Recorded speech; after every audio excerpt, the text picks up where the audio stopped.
This is, you probably clicked a random thumbnail and wondering what the heck you're looking at, and I am a new artist streamer who is doing something really cringe. I'm drawing Zelda fan art, and I'm doing it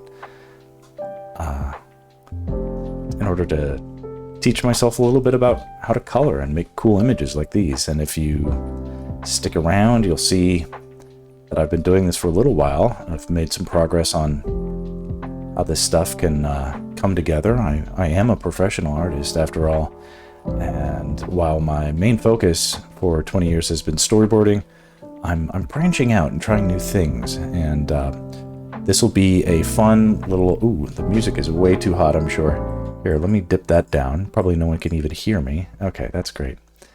All right, well, it's a calamity of errors, but, you know, this is all to practice my my showmanship here.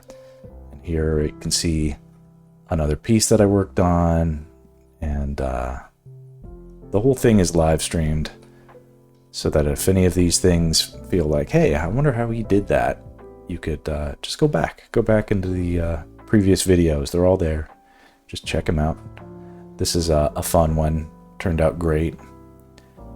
And each one I learn from, and I'm going to apply those lessons moving forward. Okay, so this is the one we're working on right now. It needs a lot of work. It needs a lot of work, you know, but you can see some progress happening. We're gonna make it good. We'll make some friends along the way. It'll be great. So come join Max. All right, we all need some humor today. Yesterday was pretty brutal. We have a interesting political switch up happening. And it's interesting. It's definitely true that in this series, I am not going to... Like, what do I want to do here? Whereas I don't want to get political about stuff. There are certain realities of, you know, what your opinion is on this or that. The pledge of the... I'm just worried about my family's healthcare. Is all. Is just the real issue. So we'll see.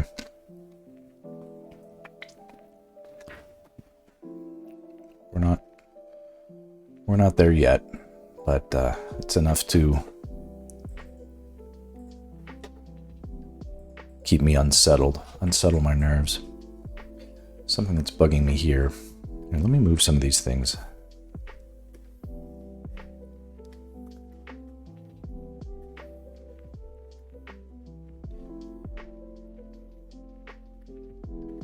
I was working very hard on a different on storyboards these past few days. Did not have a great opportunity to be working on this at all. Composition for this.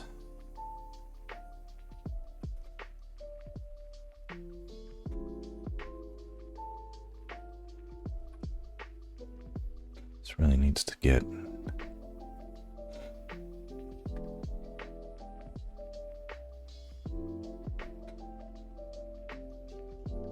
totally redone anyway, but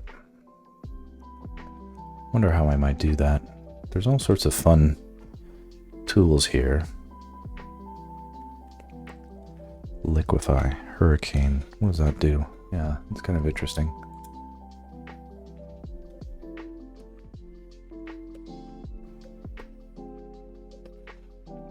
Okay, it only wants to rotate in one direction, I guess.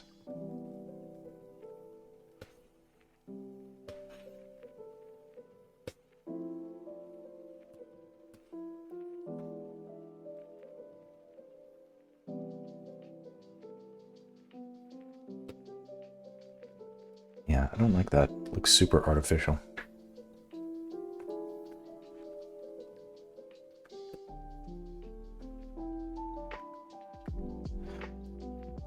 Okay.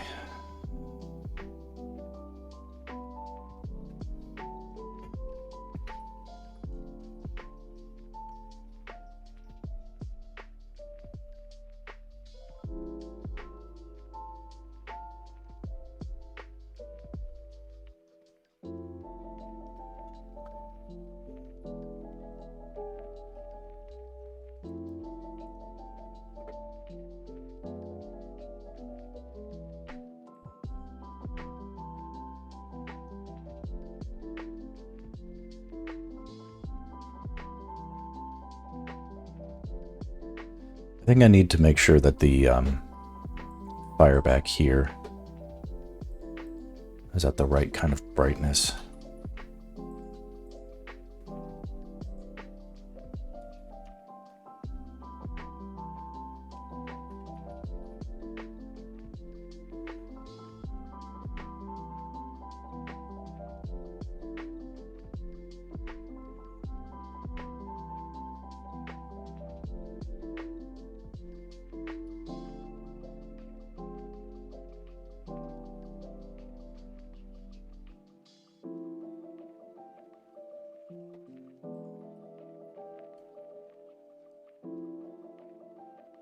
KJ, what's up, man?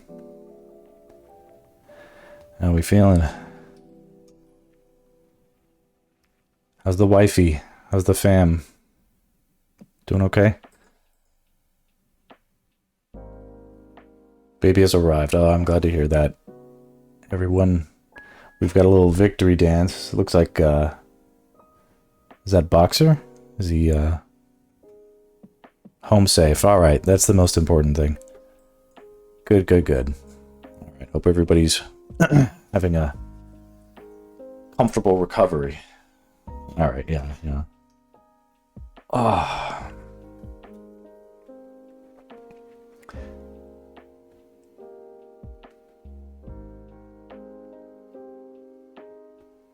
I'm processing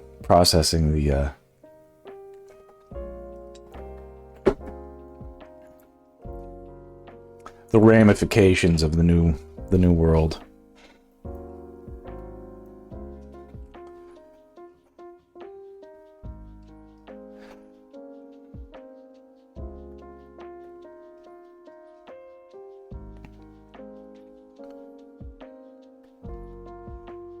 All right, let's see here. We got home Sunday night, transitioning well. Mama's currently napping, and I'm on baby watch. All right, man. Boy or girl? Did we discuss this?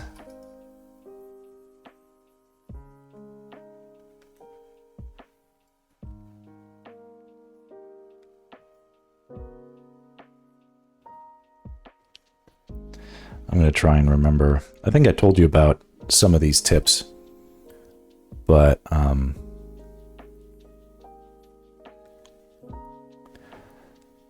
some things I did with my kids that worked out well, and it's in the theme. Little girl Rigby. Oh, that's awesome. That is a cute name. That's a new one on me too. I don't know how you managed to have a new cute name in our brave new world, but you've managed it. Little girls are the best. Oh, Sextra, hi. You're one of my fun social media met persons, like was it Blue Sky or was it Instagram? Funny story is that the name we didn't pick out, it was the name we didn't pick for our cat years ago. Oh, awesome. Instagram, okay. Well, welcome. I don't know if you've ever lurked here before, but I'm extremely pleased you can make it. You know, hang out a second if you want to. This is if you looked at the Instagram stuff, KJ am I pronouncing it right? The Sextra? That's or Kextra? Oh, did you? Okay. So, oh yeah, you said you would saw me sketching something or other when I did that or whatever. But yeah, these I've been long live streaming a lot of this stuff, so probably seen the finished ones on the Instagram. But I'm attempting to fill any downtime I have in my career with doing a little bit of this sort of self-taught color exploration, Because I know how to make good black and white images. The color stuff is different. The Moblin Bridge, yeah. Okay, yeah, that'll be a good one.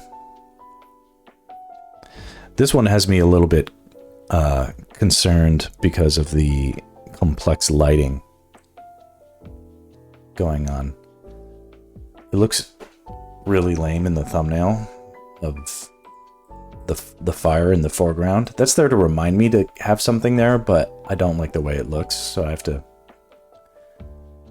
Okay, great. And you're an artist too, though.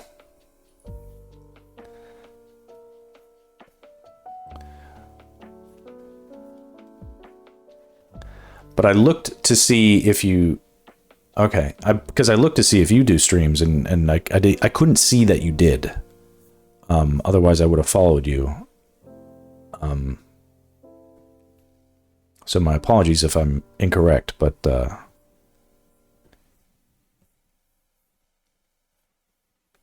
like I know I follow you, but I don't, like I meant on Twitter.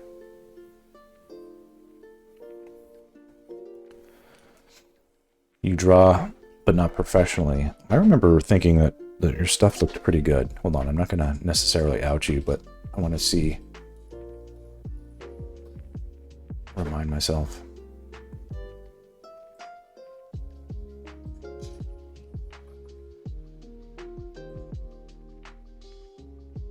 Yeah, these are really good.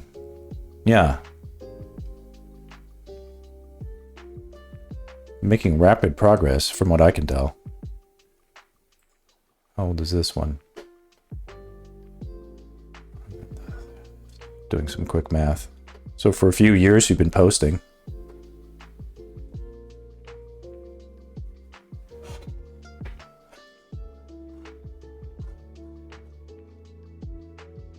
It's interesting.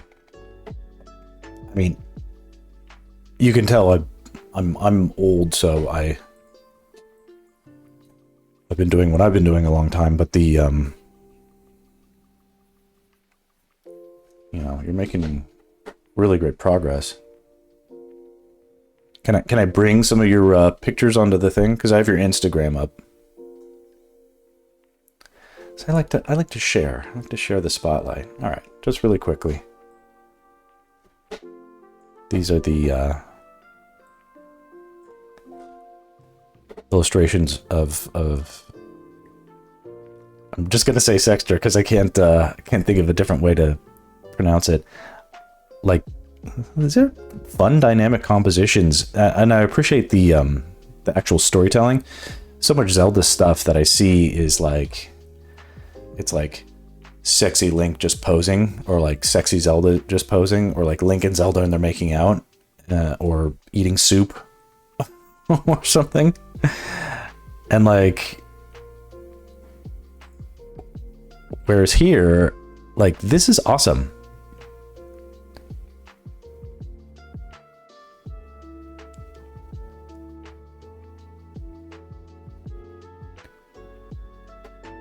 Making it interesting beyond just sort of like too many artists. Well, I mean, I don't know, but like if you're just essentially doing pinup art, like that's not something that I don't think that's very interesting. It's very low effort. Something like this is far more challenging. Like making this, like this is a great composition, and it's very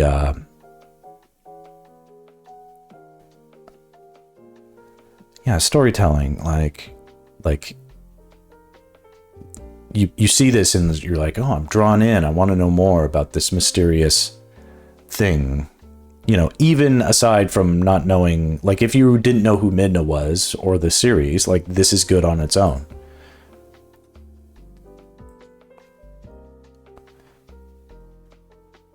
And I love stuff like this where it feels like look at these expressions, you know. Anyway, I'm just applauding the I love the aesthetic and the reach, and you know, you're like really going for it, which is like these subjects are are tough, you know?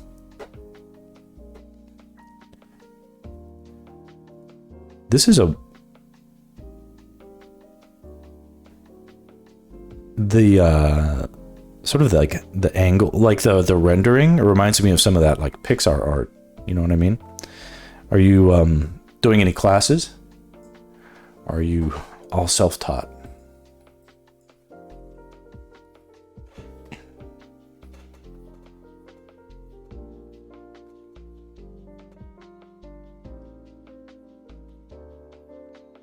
Anyway, thank you for sharing and being a good sport about me showing your stuff.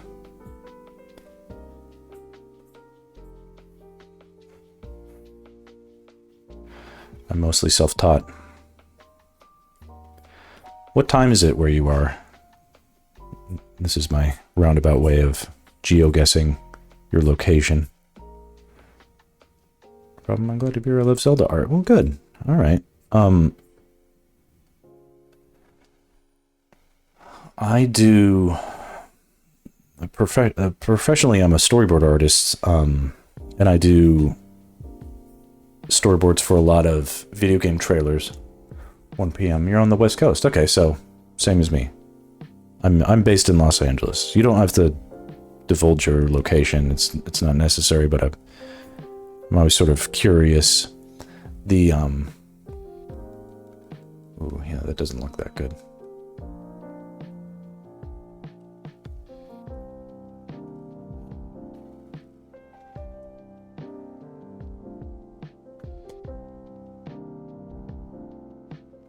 It's funny, like the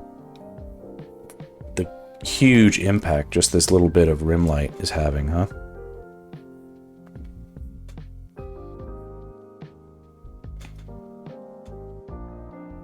One, two, three. Okay, there's another.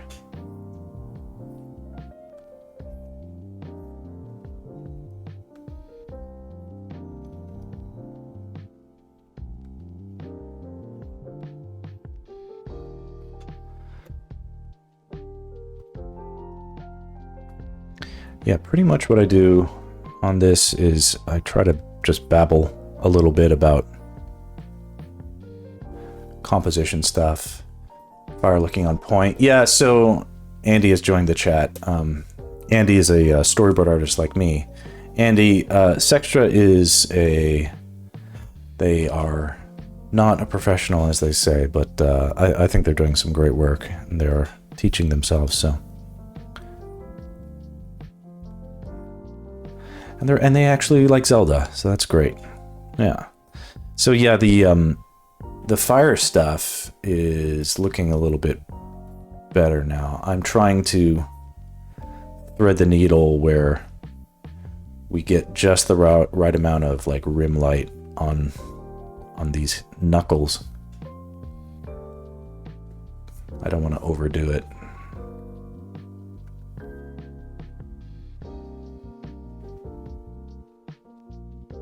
And keep the strong silhouette, right?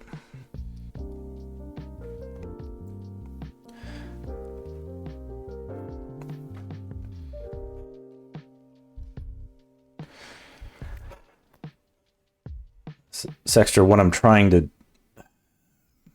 do is find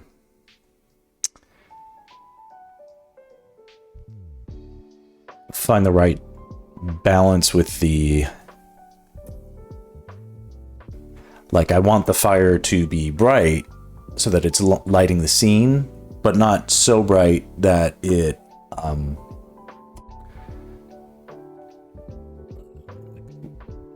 loses its impact as far as like feeling warm. And I need the rim light to be brighter than the light that's in, you know, the ambient blue section. So I need the rim light to be bright, but it can't be brighter than the fire itself. So one thing that I had to do between this version, I'll show you some of these versions. So like you can see here when I first did the fire, I'm going to move my face a little bit. when I first painted in the fire, I wanted to start really like as dark as I could with fire. So that's just like red and like not bright, or like, I guess it's like bright red, bright orange. It has to feel like it's warm, and it has to feel like it's giving off some light. And relative to the scene, it's bright.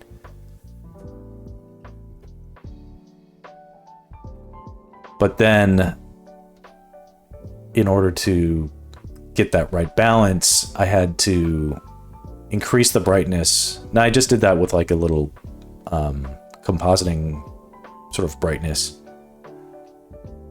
But once that was there, then I could apply the light to the rim where it affects it in a way where it feels like... Because one thing that I used to do is I'd be like, oh, I'll do rim light. But then my rim light would be brighter than the light source. Like, oh, I'll do rim light. And it's like, there's the candle in the background. Now I want the candle to be looking like a candle, so I'll make it yellow. But then my shadows weren't dark enough. So then when I did the rim light, I had to go brighter. So I'd make it white. So I had a brighter rim light than I had with my light source. So in avoiding all of that, what I do is I sort of purposely start out super dark. And then just patiently add brightness like as needed. That's starting to look really cool. So that is to explain like the difference and why I had to feel like I had to make such a big gap between here and here. Now I should have saved a entirely different version, so let me do that. It's like I prefer to do iterative saving.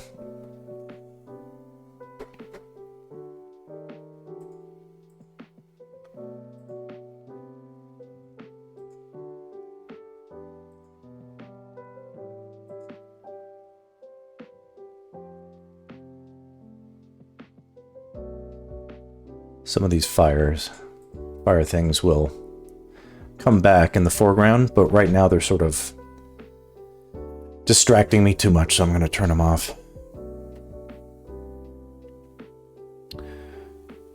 Sextra, when you do your illustrations, what do you do them in? Is that Photoshop, or is that Procreate or Clip Studio?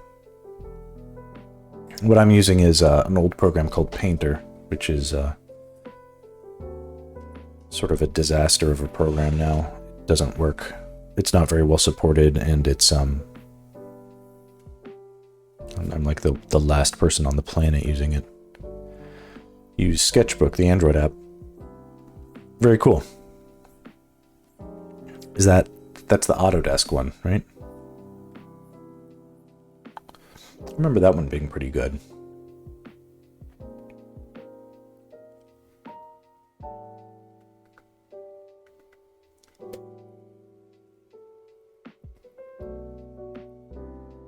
Yeah, I've tried other programs. I use Painter because it's just what I started with, and it's so hard to... Once you get used to something, it's so hard not to just keep going with it, right? You like the undo button on the screen? That's cool.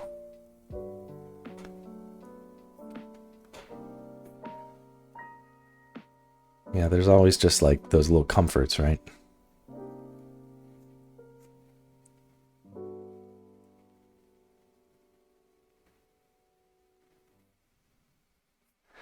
Andy, Autodesk makes something called Sketchbook, and it's decent. I don't think it's great necessarily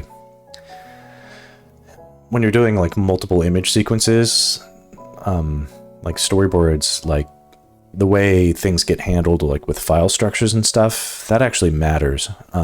So I don't know if it's great for that. But I remember the drawing tools feeling like they were working well, for what it's worth.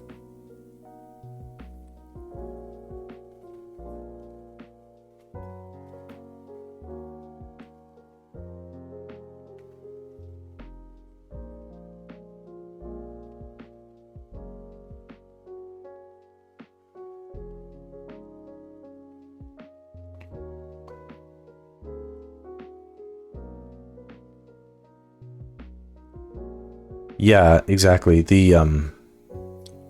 I remember Sketchbook being like free for anything more complex. I probably use Krita. Do you say Krita or Krita? I wonder.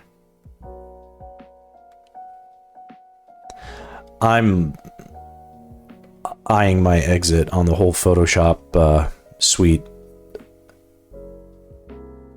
I couldn't be angrier at a company than I am at Photoshop. Or Adobe, I should say.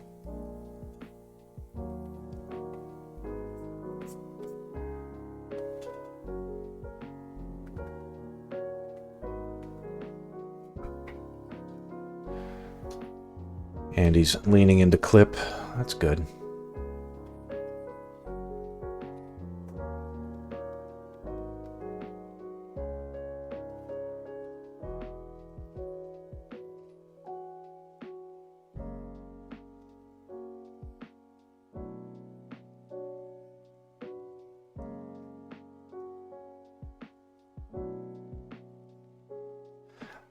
How was the music volume? Ultimately I want it kind of subtle, but yesterday I was working on some projects, and it's sort of funny. For a long time, I mean, ever since I started the streaming stuff, I'd been doing like research on YouTube and whatever, and I got into watching like YouTube, I guess, videos while I would work. Or, you know, and even sometimes there's good music on a YouTube video or whatever, you know, as we all know. So I had kind of gotten out of my habits of just listening to music while I would work, and started doing the somewhat bad thing of, you know, watching videos while I was working, which is not a great way to get into a flow, I don't think. It can be interesting to get caught up in like whatever drama or whatever, but it's not great for me necessarily to draw as fast as possible that way. Anyway, yesterday I had so much work I had to cram out that I finally started listening to my music again, my old playlist, and I was like, oh, these are fucking awesome. So I was listening, and I was like, I need it louder and louder and louder, so I kept cranking my Spotify. And so now, when I turned on the stream, I realized I forgot to adjust it back, so it's potentially louder or less loud than it needs to be.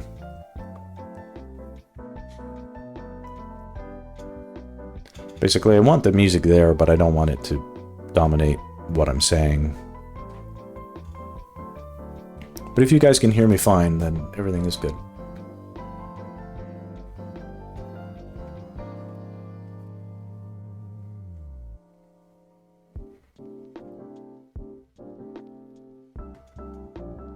Sounds good for me. Okay, good.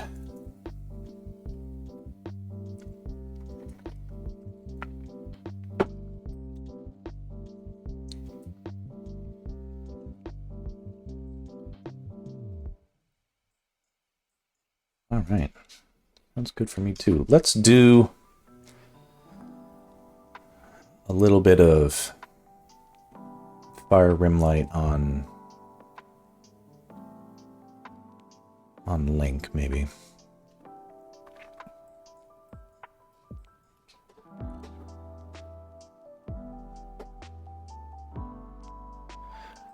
Something I'm trying differently on this one is having the color of that firelight, the rim light, on its own separate layer entirely.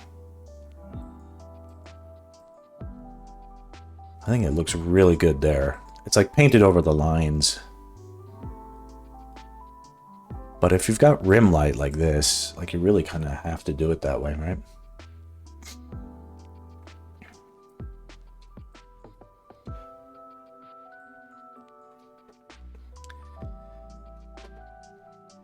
I don't know if we all remember this. This was the original sketch, right?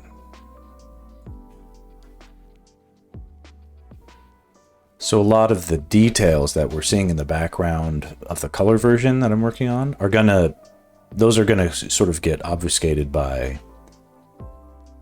speed lines and atmosphere and smoke and particles and debris and stuff. You know, I need to not drift too far from my original ideas on this. It's sort of interesting. I definitely changed a lot. Looks like some things just got really cranked over.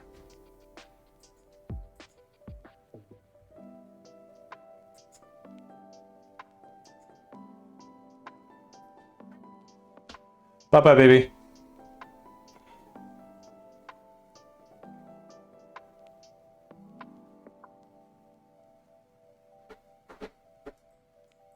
But I want to be a little patient, and I don't want to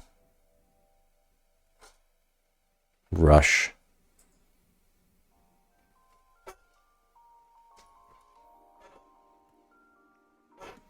I don't want to rush into adding atmosphere and stuff that will... Yeah, the sketch is good. It's interesting. I'm trying to draw each one as... doing storyboards for a living means I never get to like get a finished quality on anything, and I almost never get to color.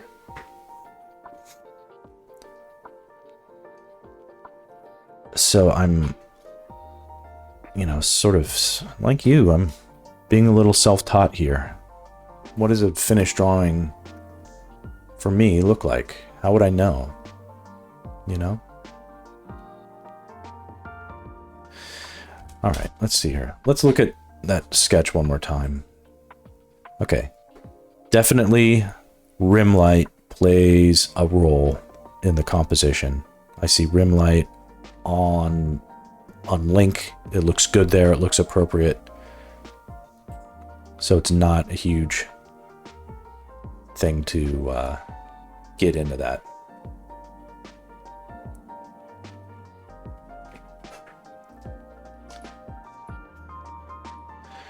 Do you, Sexter, do you remember, like, what's your favorite Zelda game? This is how I'll figure out how old you are. And by the way, it's like, you don't have to divulge, and it's just, this isn't like a... my preference would be that people would be 18 plus in this stream. You don't have to divulge. But I tend to curse, and it isn't something where... you know, if anything, I would just, I don't know. I'm trying to set a good example for younger artists, up and coming artists, other professionals, and yet still try to be a little bit myself. And I don't know. It's a fine line. I don't want to ruffle any feathers, but being an artist is sometimes, I don't know.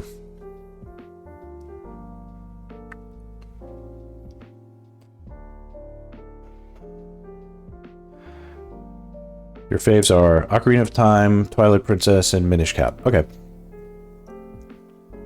Mine is definitely in the... wow, why is that... oh, I must have just dropped a bunch of frames for some reason. Shit.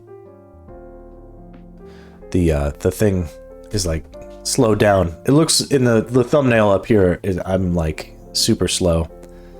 So that's great. Anyway, hopefully things are still working. I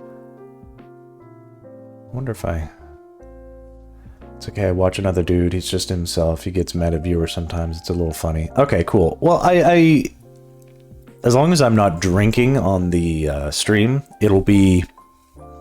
I'll be on my best behavior. It's when I used to do these late at night. Like when I did the Moblin stuff, that original Moblin sketch, I was really wasted. So I probably said a bunch of unhinged stuff. But since then, I've decided I should present a bit of more of a professional. sort of behave as I would as if I were in a studio of other professionals, and at least give that good example if I can. All right. So let's see here. But even aside from you, if there are other people watching who, I would say this is a rated R Twitch stream, because sometimes, you know, humans, the expression of the human body can include anatomy, and so let's not be too prudish about that. And then, let's see here. Yeah, sometimes I say the F word. If I really am passionate about what I'm saying. So, okay, so how do we add? So, extra. This is maybe a little bit of an educational moment. I'll be a dick for a second and pretend like you need some teaching. However, I must say your color work really does look good. So this isn't directed at you actually needing anything, but for anybody, for Andy's sake, because Andy can barely draw. He's really hopeless. So, we're friends, so I can make fun of him. But here the way I do the okay. So I'm not sure if you can see, because this wasn't demonstrated on the Moblin stream, because I really wasn't using this technique at the time. I don't know if you can see down here, but these are the RGB sliders, RGB for the colors. So if I do an eyedropper pick here, you can see how the red and the green are higher than the blue, and that means it's sort of a brown color. And then here, this is a green. Andy has a permanent seat on the struggle bus. Andy, we will exit this bus together, I promise. Okay, so you do struggle with color. So here, if I click eyedropper here, the dark green is represented. The red and the blue are darker than the green. And when you look here, you can just see how incredibly close to gray it is and how dark it is.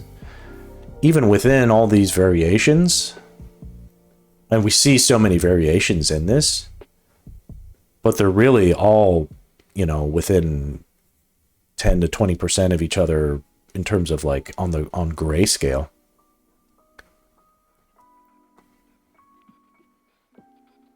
Your stream is struggling. Oh shit, it's me. It's my thing.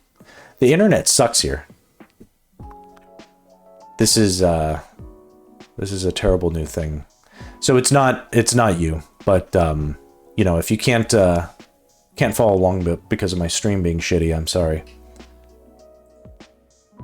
Let me close out. I mean, what else can I close?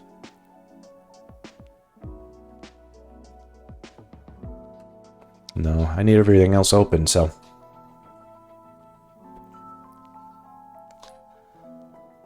%8 dropped frames. That's terrible. It's about as bad as it gets. Okay. Well, it's bad, but we're going to keep going. So, if we need to add bright firelight to this color, and this is this color down here, how do we do that? Okay.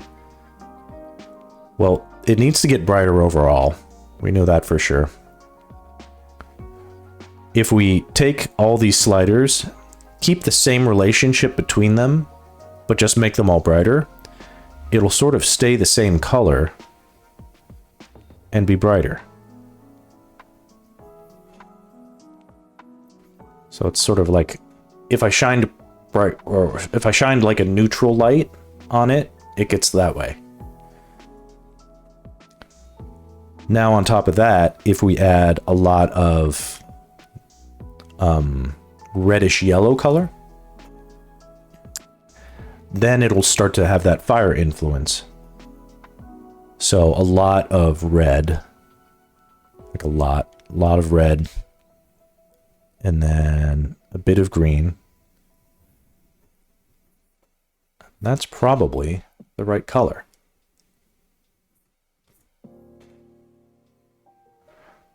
Like overexposure, yeah. And then most importantly, they can't be brighter than the source of the light. So that's okay. That looks like it's about right. So we started with the green and we added enough light.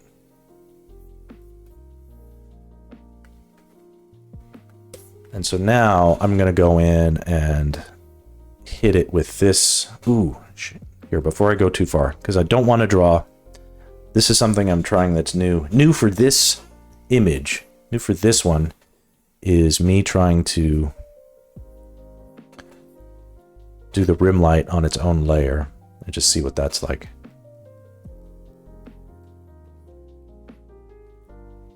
Make it look good, of course.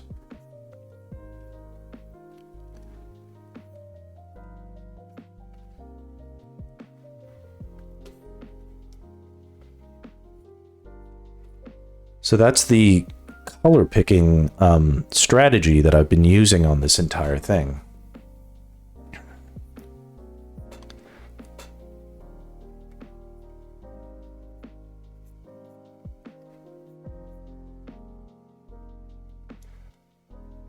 I'm not an expert on that technique. I didn't come up with it. It was sort of demonstrated to me by an art director friend, and he didn't come up with it. He got it off of some random Tumblr post one day, and then when he tried to find it again, he couldn't. You know how Tumblr, I guess, is like I never used Tumblr really, but I guess Tumblr must be like that, where it's like if you didn't save it perfectly, then you'll like never see it again. Yeah, the search feature is bad. Like, oh, I'll just go look up color tutorial. Well, there's trillions of color tutorial. Like, I've looked for it independently. I was like, I gotta find out more about this technique, and then I just couldn't.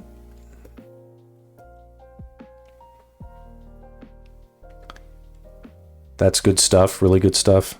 The little coloring bit I'm trying to demo. This is what I'm trying to impart.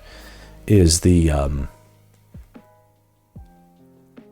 what I just see, and I don't know, like I've used this technique to get myself out of, I never knew why those are there other than to show how little I understand color mixing, like the RGB stuff.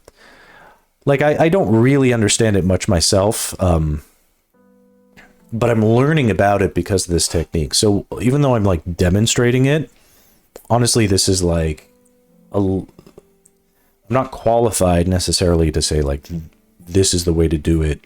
All artists should be listening to me or something like that. I didn't come up with this. I don't know who to credit. The person who taught it to me,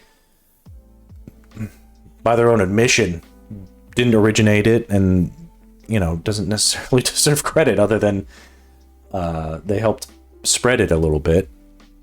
They were teaching it to other artists at their studio, and of course the other artists like barely paid any attention or whatever. The picking of color using the sliders, because and Sextra, I'm a little bit colorblind, not dramatically or anything like that, but like I can get really confused with colors, especially in sort of like their neutral, especially when they're like neutral. Never knew the purpose of those sliders. There's all sorts of ways to use them, but the reason I really like doing it this way as well is because I think it provides a solution to combinations of light. Because when you're shading stuff and you're just doing like, okay, you start out with like white on bright and you just go darker and darker and darker. It's sort of like you're subtracting, and like the math gets really, like, I'm not saying like I understand the math, but it's really not, it's not necessarily the best approach, especially not for me. Well, I think if you wanted, you can make brilliantly beautiful images using all sorts of coloring techniques. But like, you know, I don't know why, I just always want to try and make something look as real as possible. And when I do it, when I would use other techniques, I wouldn't be able to do a very good job at it.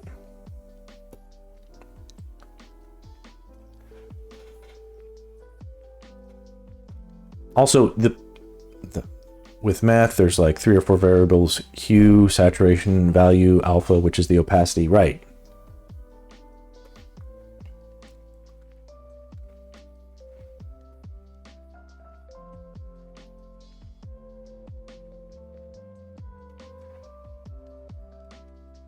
I'm like, outside of this method, my coloring method is to have like the Crayola color, like, okay, I need this hat to be green. Here's a big swath of green, and it's on a multiply layer on top.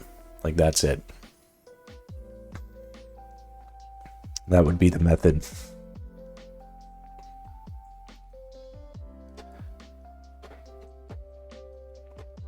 Like, the way I got these colors originally, like, I just picked colors that I knew. These are the, like, this is like the raw local color. So we've got his tunic is sort of a neutral green, so this is neutral green. His hair is auburn, so his hair is auburn. You know, the monster is blue, so I made it blue. Then what I did was I took all those colors, because this is part of the technique, is basically you drop the brightness down. You make it darker and more neutral, essentially. Like that.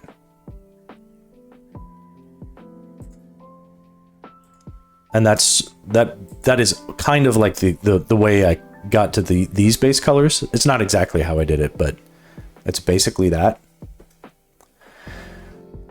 And then I started adding, I do my calculation, and then I add the color of the new light on top. And then it all starts to harmonize together, and doesn't feel like I'm going backwards all the time. See, Sector says, it makes sense, especially when coloring on grayscale. I went to color because I was too frustrated. I couldn't color on top of grayscale. I kept getting confused. So yeah, the way you're doing it is like pretty admirable to me. But I feel like those, when I see the oh, I don't have your thing up anymore. A lot of that stuff is reminding me of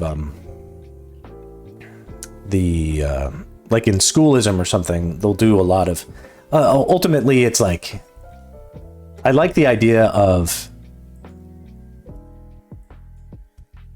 like winging it with color, like just going with color theory and like painting it all in, like the way I think you've been doing it.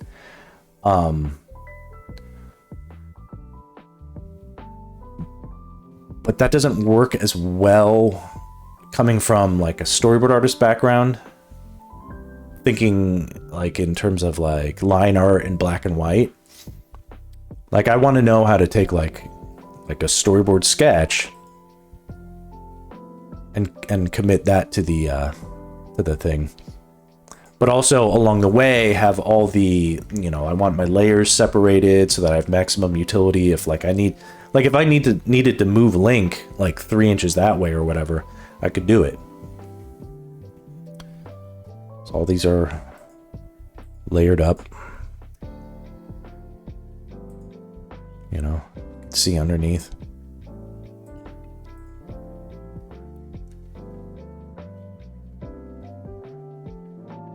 Yeah, more scene complexity, more detail. Ooh, some of these are getting a little ahead.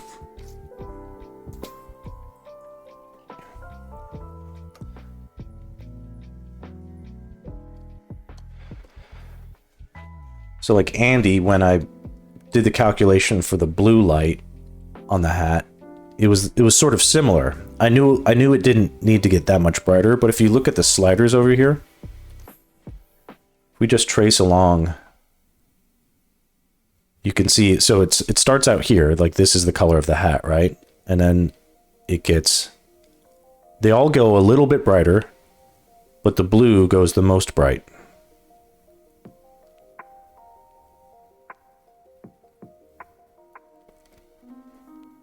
I knew each one needed to go a little bit brighter, but then the blue would go the farthest, just to make it a little bit more blue.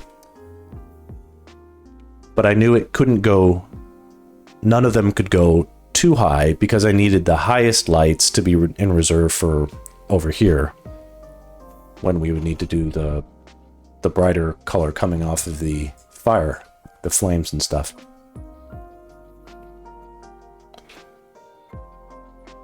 So this color that we're using, we can use anywhere that had the same color. Now, unfortunately, his tunic doesn't catch that much rim light.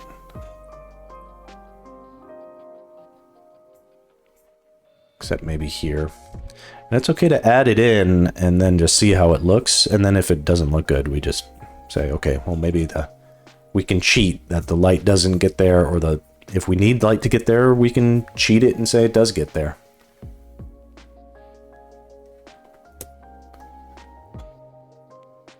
Same kind of deal. Although the light, whatever rim light is getting over here, can't be more. It's like he's getting farther away from that light, right? So it makes sense to not have it go too crazy.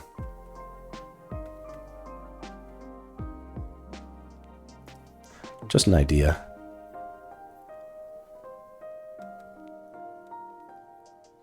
Where could it go that it would look good? Because if it didn't look good, it's like we don't have to have it there at all.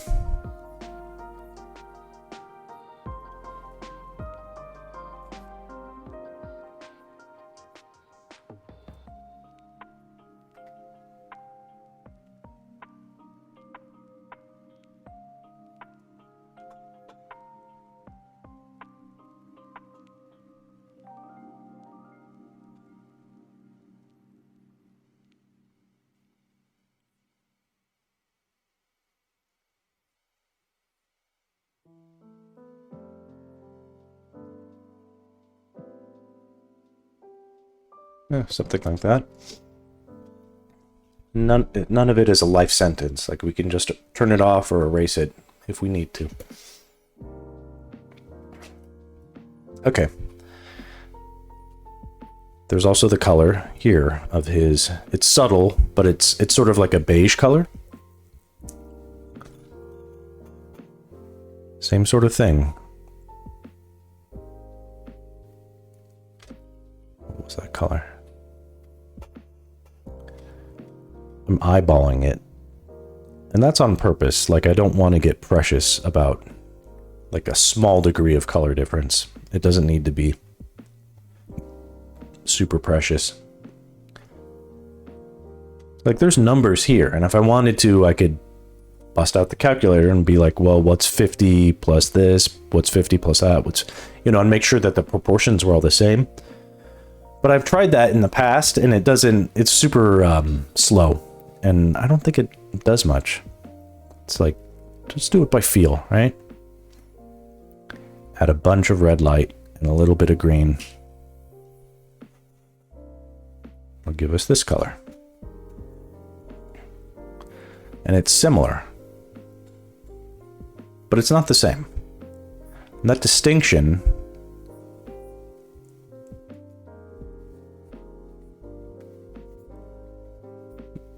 will be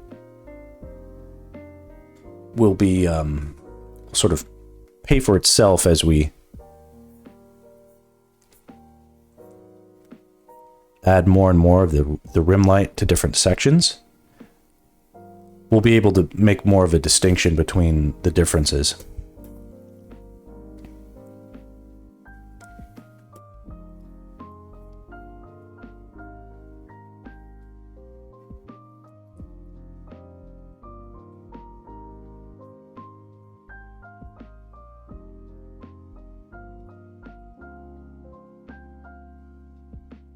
Okay. That material is the same material as his pants, and his pants can get some of this rim light. Only as much as we feel it needs.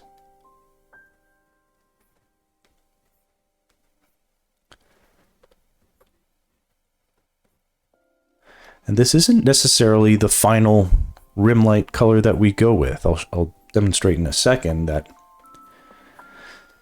because this is just a part of it. Like the materiality of the cloth really affects the light that it catches and reflects, right?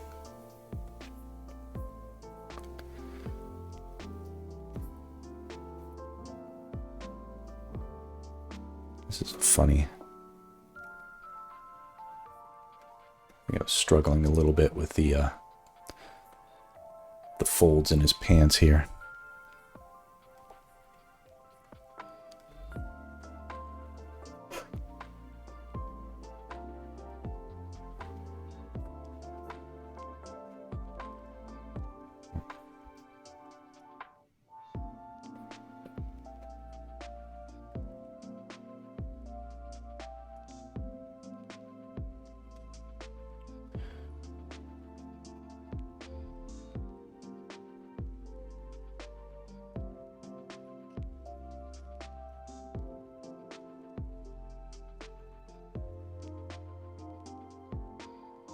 Okay, all that's looking good.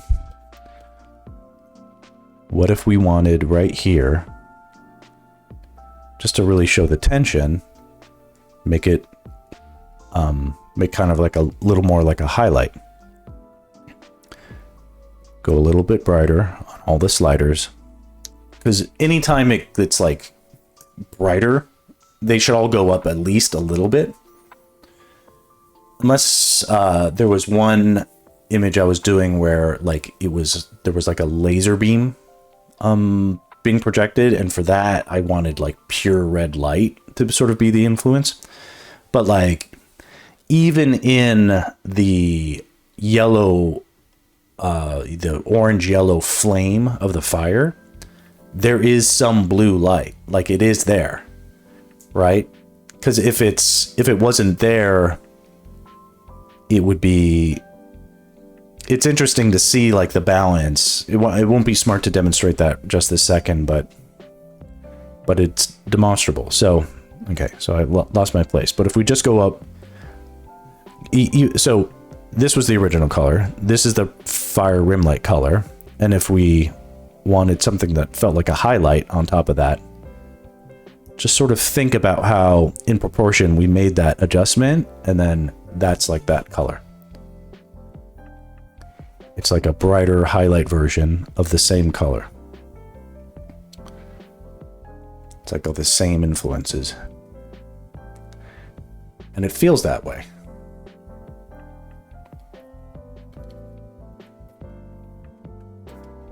You know, because his pants are sort of like, what if they're new? They're clean, they're tight. They're made of a nice kind of fabric. You know, you could have this. Could be the that could be the effect.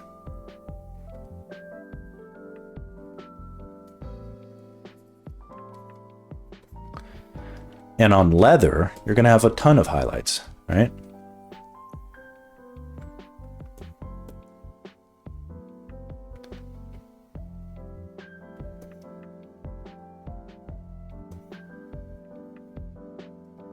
We could do the same on his tunic. Not that it needs it, but we can demonstrate that. Same thing. They also can reflect the room, albeit subtly, or so I assume. Yeah, so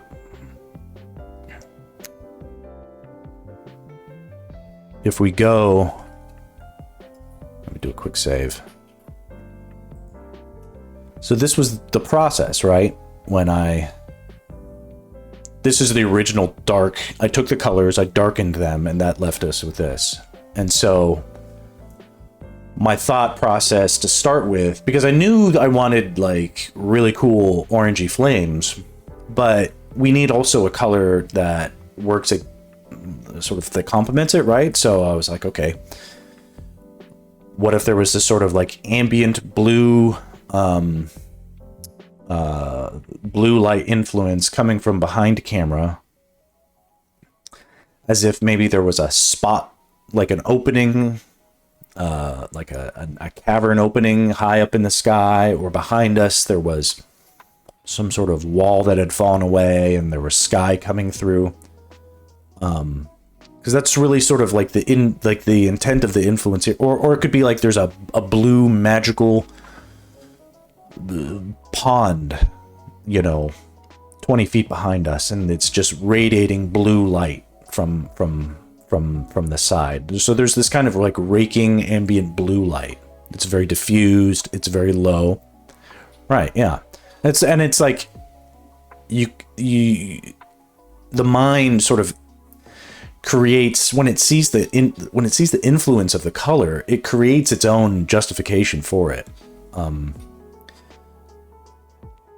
So here this is it, and there's no, like, here it's just as basically, this is as dark as you can get it without not being able to see anything, right? So just using the formula, everything, I color pick it, I make the sliders go a little bit brighter, and then add a little extra for the blue light. Or actually, it's not just a little, it's actually more so than you would think. But everyone gets bumped up just a little, and then as long as the proportion of the blue light that you're adding, as long as the proportion of the light that you're adding to each color is basically the same, doesn't have to be exactly the same, like mathematically, but it can be basically the same, then they will all feel like they are being influenced by the same light to the same degree. Now, there's some play there, like you shouldn't, like if something is closer to the light, it should be more influenced. If something's farther away from it, it should be less influenced. So, you have some balance there, you could think about it logically, right? But if two things are the same color and they're the same distance from like the light source or whatever, you should use like the same formula, right? Essentially that's how we got here. And then I liked it. So then I did a little bit more in the little highlights section. That's how we got here.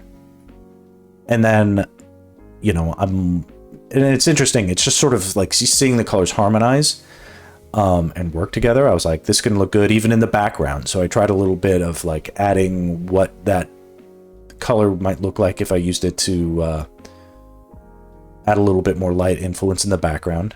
If nothing else, just for practice. Here, I'll move this around so you can see the statue there too. And when it's dark like this, like the littlest bit of light looks so bright, like it makes such a big difference. But then you start adding in other brighter things, like actual sources of like immediate local light. And it's like, okay, the big difference.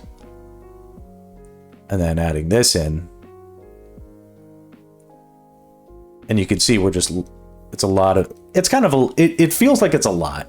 It's definitely like a process. It's not it's not speed painting. It isn't. But I've enjoyed the, it's the process that I used, to get here. And are also like in all of these, it's a process that I'm becoming a little bit more fluent in. That's it. I want to get fluent enough to be able to demo it well. Yeah. I think why I'm sort of sticking with it is because I'm getting consistent results, and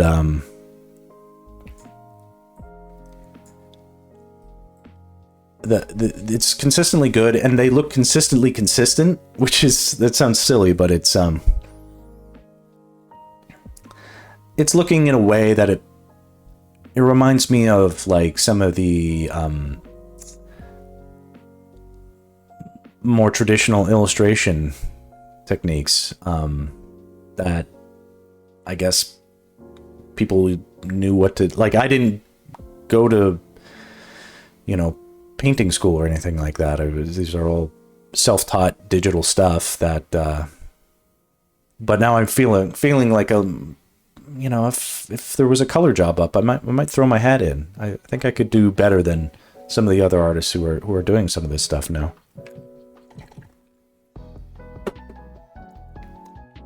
It's a competitive world out there now, even in the arts. You can add a little bit of highlight to some of Link's hat, because it's a the material of his hat can have some shininess to it.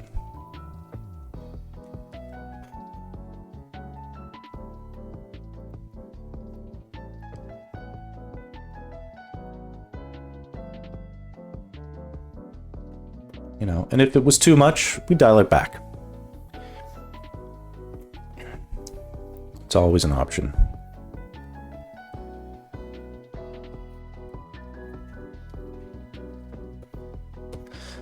My kids will be home in 30 minutes, so I won't be able to do this for too much longer, but this is going really well, so I'm going to keep it up. Let's do another quick little demo of the light calculation, because here, the color here, the base color for the Wallmaster skin is so blue that when we added all this stuff, that when we added all the orange light, it still stayed fairly neutral.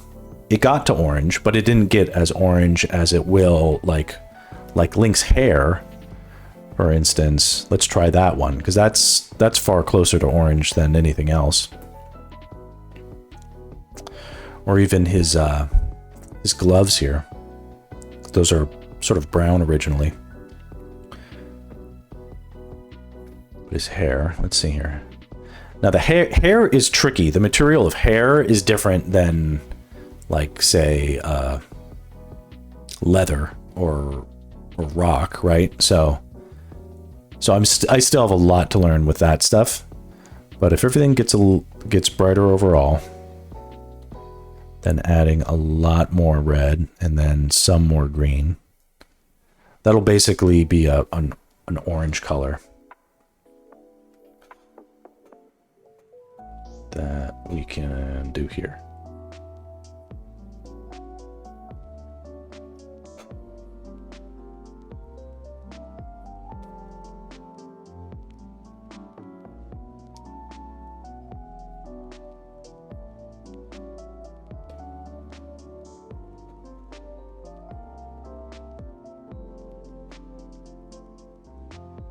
I wonder if I went bright enough. Doesn't look like it.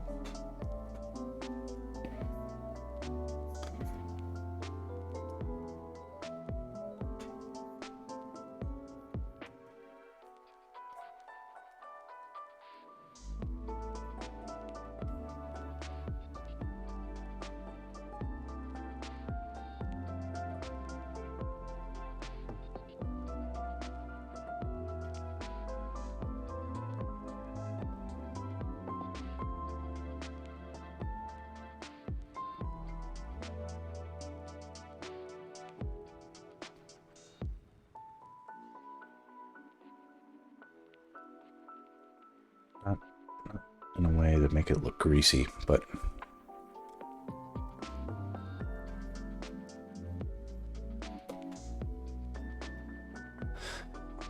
the other cool thing is that because it feels like the light is being sort of treated as real, the material's treated as if they're real things in real light, that when you keep going with it,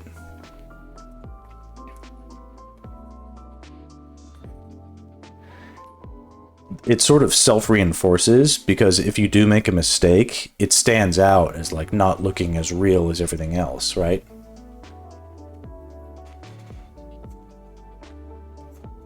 Not that this is necessarily realistic. Also, the other critical component is that after we've laid it all in, we still have to fine-tune and process it like a raw.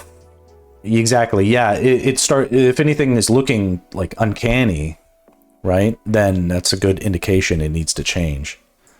But we could wait till it's actually time to get there, right? Let's try a little bit on his skin. Skin is an interesting material because it's got that subsurface scattering effect.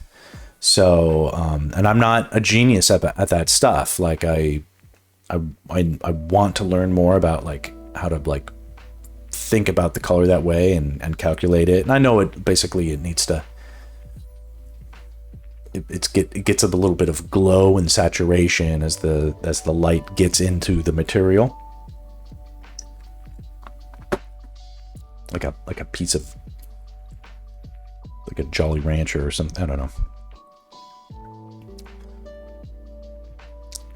Add a bunch of light overall, and then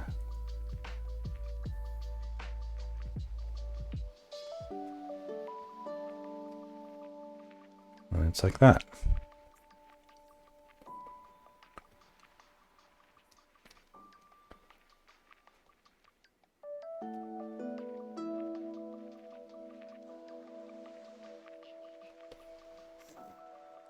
Can you use multiply layers in there and multiply brushes? So I definitely make prodigious use of, like, when I do like black and white stuff for the boards, etc., I'm constantly using like those types of things.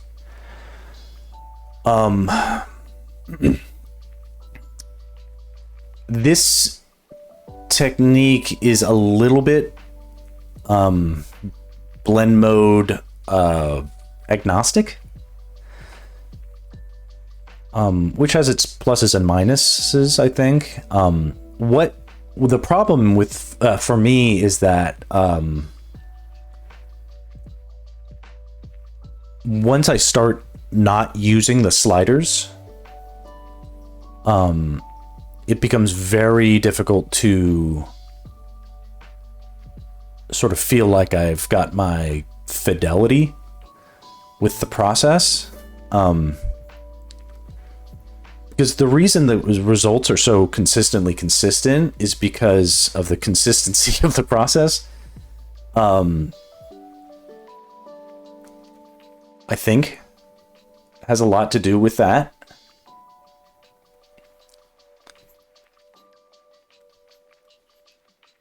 One thing I did do was when I had the fire, the best trick I found for finding that subsurface. Oh, okay. Scattering look for the skin is using a multiply layer and a multiply brush with a super light pink. It's a good way to get close to that color for color picking. Interesting. But that would be for skin, right? For for fair skin, yeah. Yeah,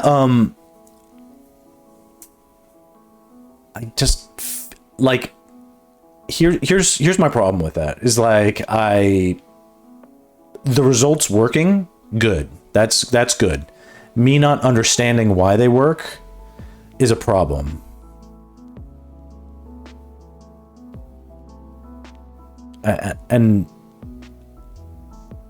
And I know the multiply layering, it uses math to like determine where it gets to, but there are thresholds where the results get unexpected. And I've bumped up into those problems before where I'd be like, okay, I thought that this would work for everything, but now I found something it doesn't work for at all. And it's a problem. So one thing that I'm a little bit terrified about with this process is that I'm not sure it works well for full bright daylight scenes, right? If it was like outside on a sunny beach at noon, I don't know if this process is right. I don't know if it is. Maybe it is. But right now I'm a little scared to try and a little grateful that like a lot of the scenes I'm depicting are taking place like during the magical hour. So, you know, lower light conditions or spooky dungeons where, you know, I can have control, justifiable control over all the lighting and stuff. I don't think there's a single process that is right for everything. Right. I think that's I think that is correct. Like, not, I don't need this to be the magic bullet solution for everything. In the situations, in like daytime, like if it was like noon at the beach or whatever, and I had to use a process that was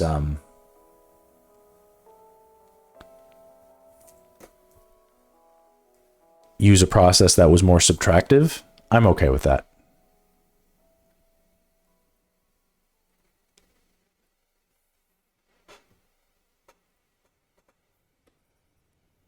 Okay, so here's his teeth being sort of rimlet there. Gotta make sure it's not too crazy.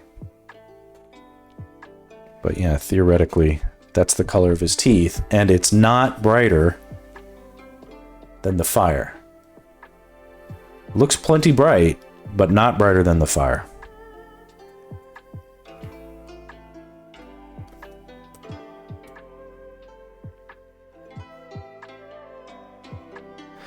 And so, like, as far as like subsurface scattering, I think like, I guess what would happen is like his the line here would be more saturated, I guess.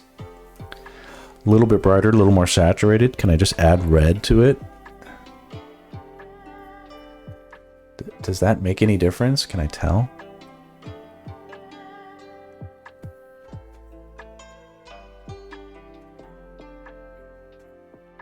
You know, a little bit of that getting in. Also, he's looking way too chipmunk cheeked here. He's got those cheekbones popping.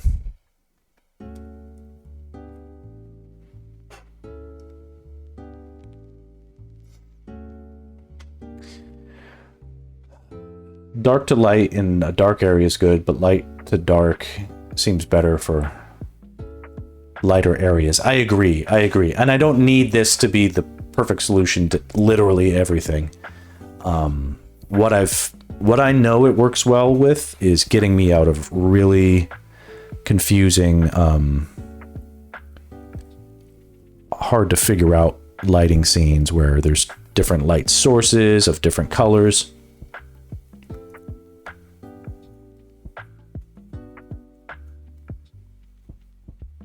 Feels like it's not a fast approach. It isn't, but it really seems to help me out when I need it to.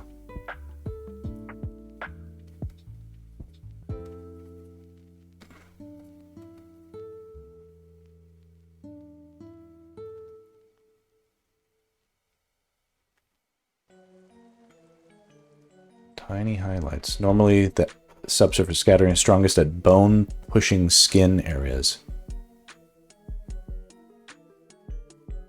Bone pushing skin areas.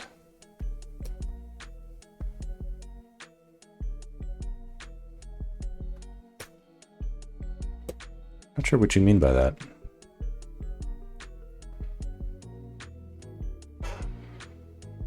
So his leather gauntlets here. Oh, wait, yeah, here. So the color we calculated for his skin carries over to these fingers, right? Fingers definitely have... See, and look how great that looks. That's just... It just feels like that's the right color, right? Here, too. The ear. Now, ears... Like when the skin is thin, knees, elbows, I think. Well, what I think is strongest for subsurface scattering are places with a lot of flesh and not a lot of bone. So the like the ears, like you've in all sorts of concept art or whatever, it's like the ears are they're like glowing, right? Subsurface scattering happens because light is reflecting off the bone. No. that's not what happened. Doesn't happen like that with the fleshing parts. Yes, it does. Subsurface scattering is not about...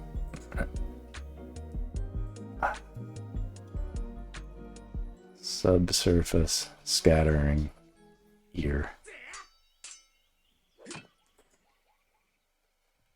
Like, this is the stuff.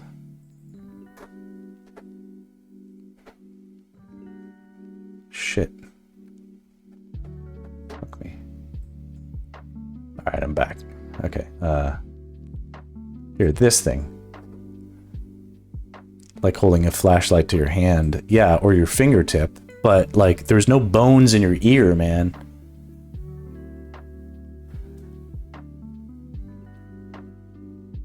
That's pass-through. No, subsurface scattering is,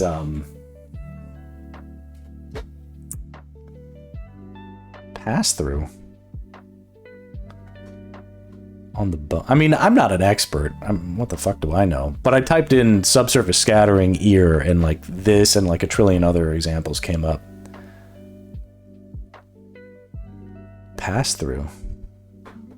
Pass through you. Well, again, I'm not an expert, but I mean, I'm not saying it's not pass through. I just don't know. I don't think it's about how the light bounces off the bone. I don't think it quite penetrates to the bone generally. Like it doesn't go through the bone, so it does bounce off of it. But I don't think the bone has to play a part. Bad to the Bone. Andy is the Bad to the Bone song.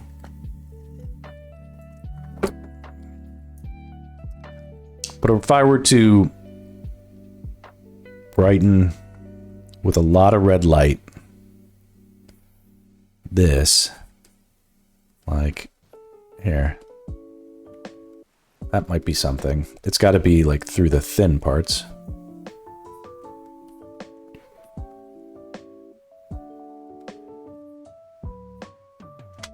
Hold on, let me make sure my...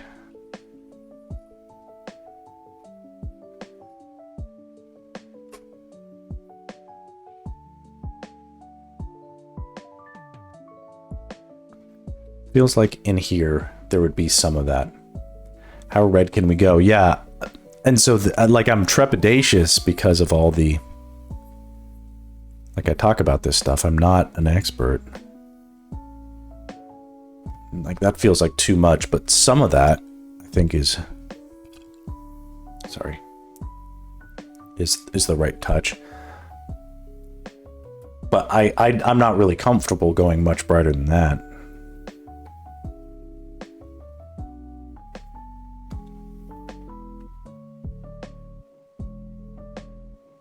I don't know. I'm like, I don't know, man. Game over, man.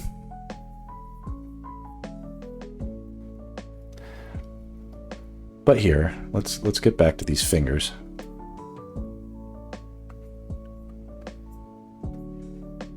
Get it consistent.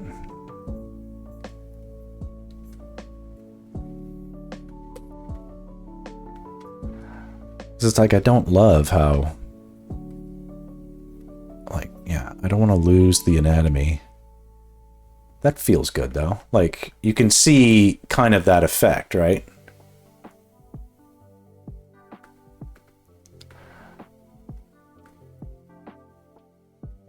My wife is a ear doctor, so I have to honor her by drawing ears as well as I can. Without exception. So that's the first thing she'll look at. If I ask her to come in and look at a piece, if I've drawn the ear not to her satisfaction, she will be like, yeah, your conch doesn't look accurate.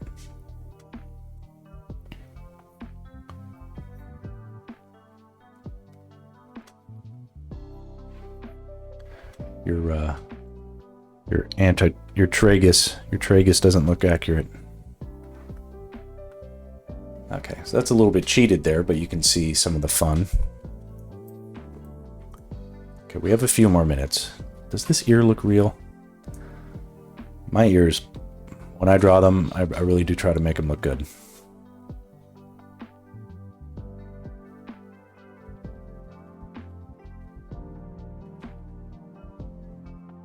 Okay, let's get some of this.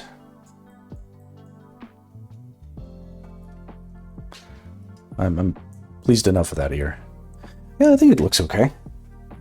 I'm gonna do a little bit on the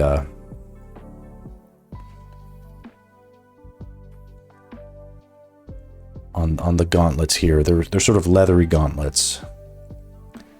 So much to the same way. Brighter overall.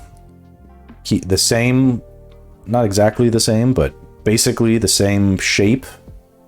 The relationship of these, making it brighter. So it's like that. Is that right? What color was this originally?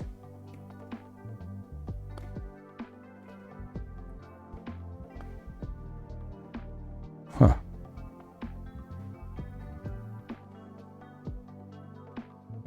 Oh. Here, that's that color. Okay. Oh, no, that's not the right color. Okay. Anyway, doesn't matter.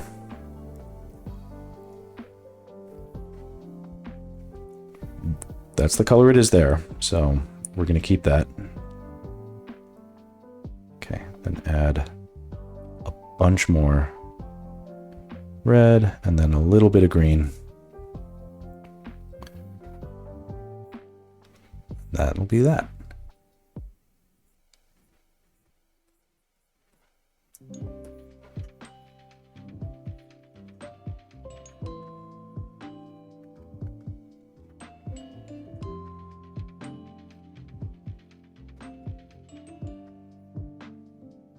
Oh, I gotta be careful. Some of these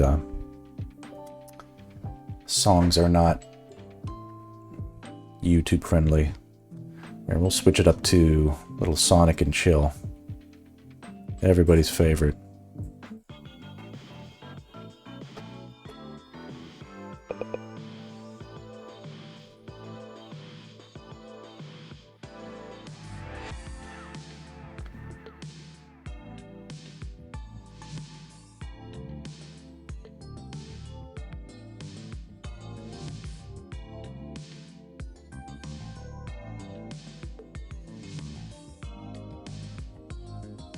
And I'm cheating in a good amount of this light. Like, theoretically, a lot of that light is getting blocked from hitting Link because the Wallmaster crashing down in front of him.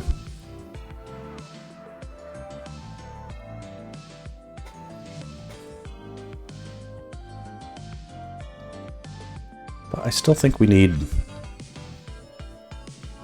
a good amount of it. We can erase out the bits that we change our mind about, like, okay, we don't need all of that, maybe, you know, keep some.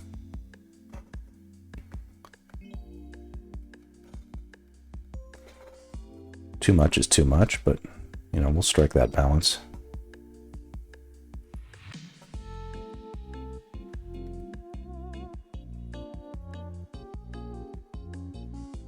I really appreciate you guys being little guinea pigs for my attempted art lesson.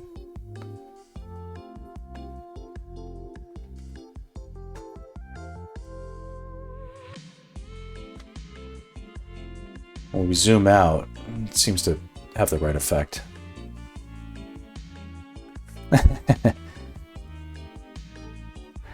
It's really helpful encouragement. Plenty for me to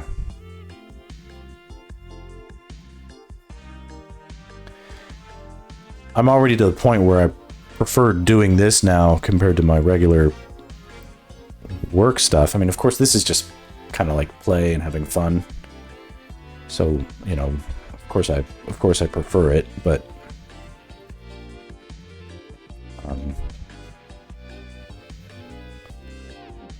yeah, I need to be consistent, get there, but I want to.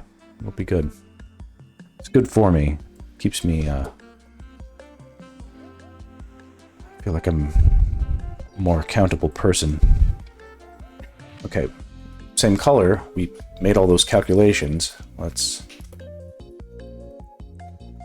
double down, bring it over here too. Same material, same light. And it's not the same distance, but we'll treat it like it is.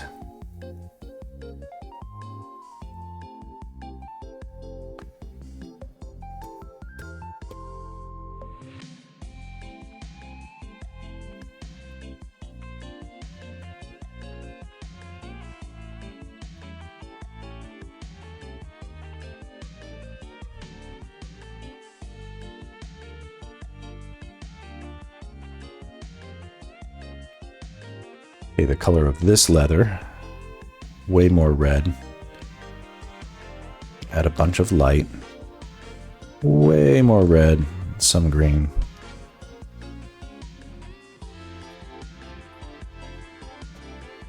Looks like that.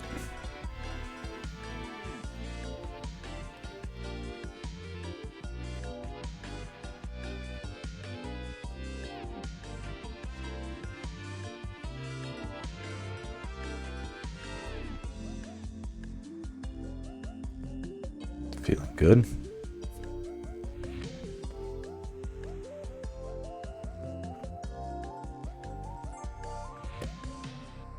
Okay, there's other leather materials here. He's got a little bit of like leather armor underneath his tunic, which is interesting and feels like a smart decision.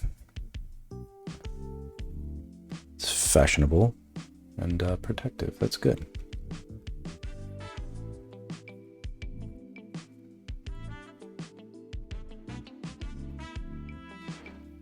Again here.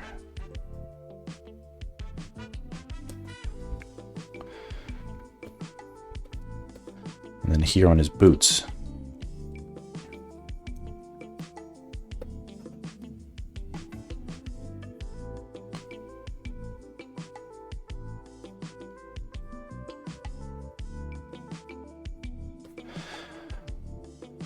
So one thing that will be challenging later on is like this is all well and good for the fire for the lighting from the fire that is rim lighting him.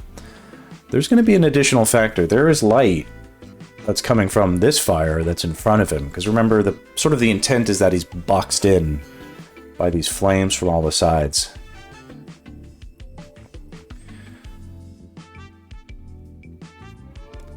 That'll be interesting because the light from that gets added on to the light that is coming from... So there's two kinds of light that are sort of getting added onto each other directly. With the rim light, like they're kind of like on opposite sides of the form, right? So we're not really mixing, like they're juxtaposed, but they're not adding together the fire from the light from this fire and the blue light. They're coming from different directions, right? But over here, like if I bring this back, we could see that we need to have the influence of the flame coming frontally too, not to the same degree, but maybe more so in some areas, maybe less so. That's going to be tricky. We'll figure that out, but we'll make sure we do it on a separate layer so that we don't hate ourselves. And I guess if in the end we can't pull it off, we could just delete it and put something else in the foreground.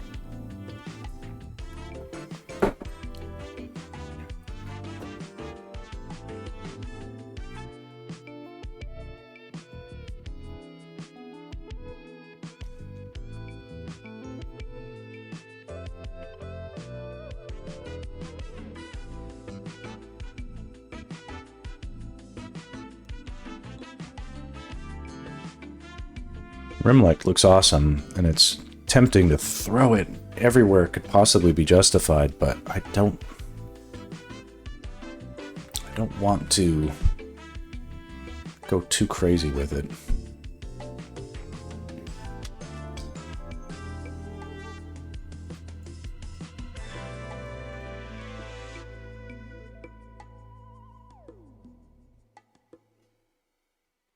definitely looking on the right track.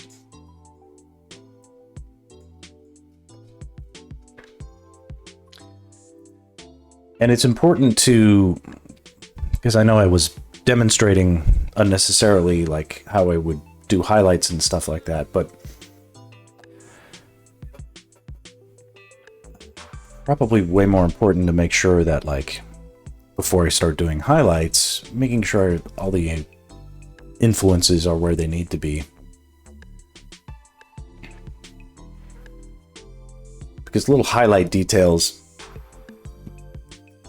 should not come at the expense of, like, the greater picture, right?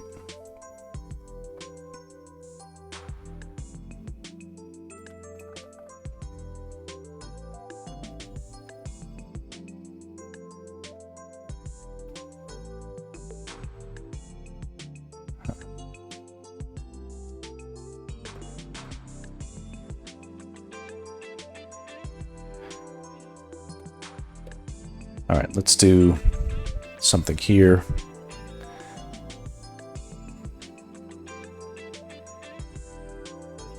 This is super tricky.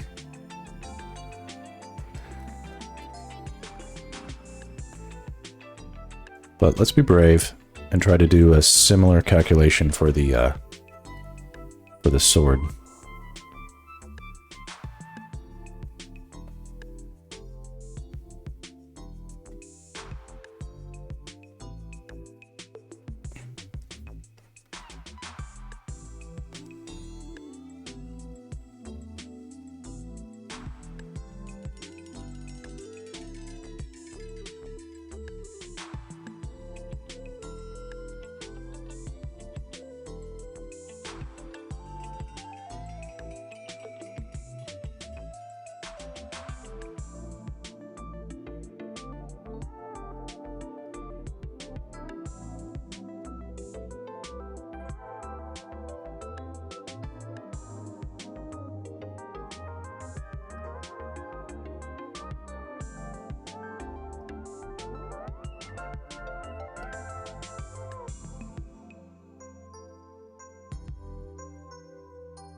I don't want literally every outside edge to be lit up. So there's got to be a balance that I'm going to have to find.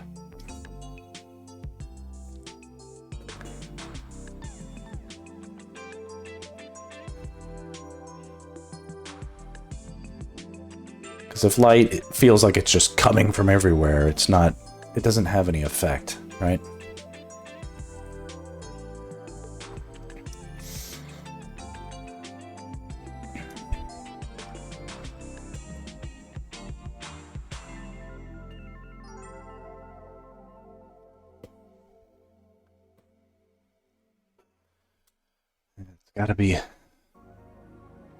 Gotta be smart with it. I'm glad I'm doing this, deciding to do this one on their own layers. All right, let's try this sword. And it's like, I'm okay putting out a color and then deciding that it just doesn't look good later. That's fine with me. The clever part of doing this in stages like this is I never really get overexposed to the image to its detriment. I feel like that feels good, but the angle is wrong. Let me try that one more time. I don't like to use rulers or guides when I make my marks if I can.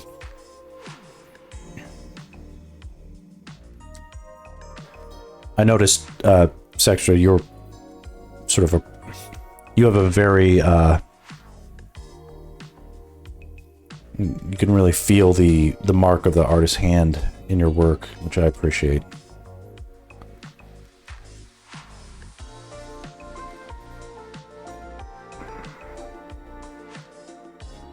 That could work if I erase out this little bit. Yeah, I like to be more organic. I'm not afraid of mistakes. I think mistakes it could be the AI effect, but I'm Like I used to, I'm not really going to keep that highlight in there, but I couldn't help myself for a second.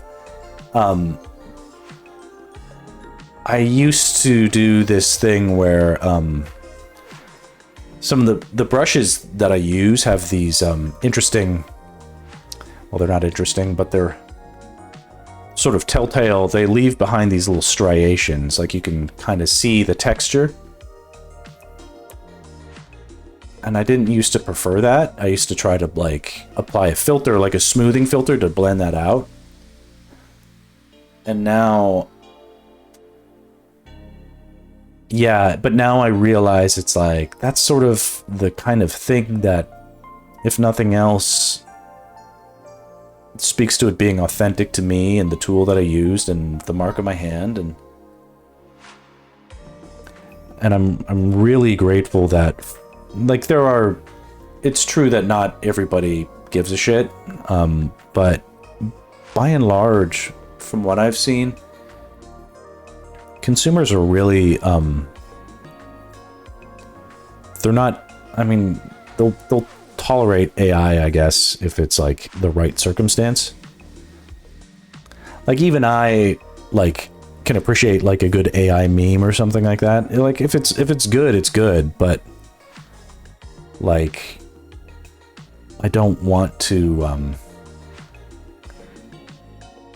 the main Zelda artist applies unique textures to his art. It's pretty nice. Like it's his signature. Yeah, the I think I know the kind of art you're talking, like the Breath of the Wild concept artist, right?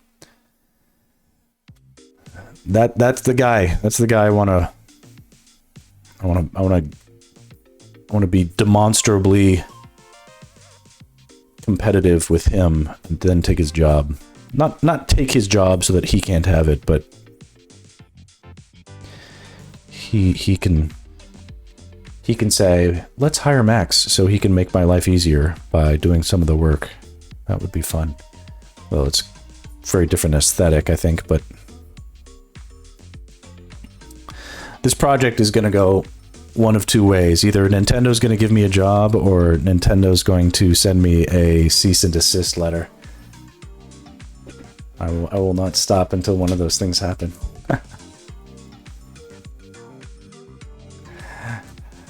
Gotta take his job. That's the goal. Yeah, no, if they sent me a cease and desist, I would like hang it right here. Right here with my cats.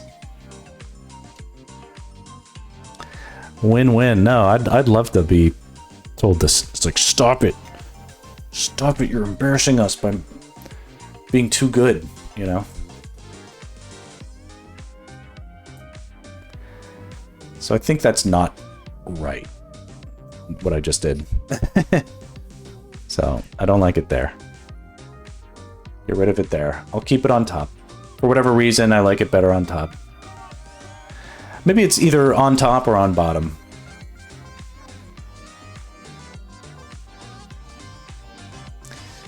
But it's weird, like the sword, applying rim light to something that is so thin and sharp, it doesn't feel right, right? If I need a silhouette there, I'll throw some atmosphere. Go like this.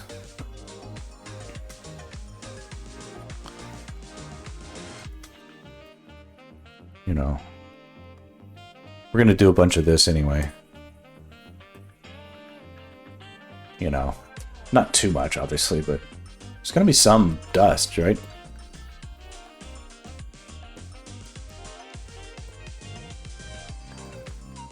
Oh, actually, a glowing sword might be cool.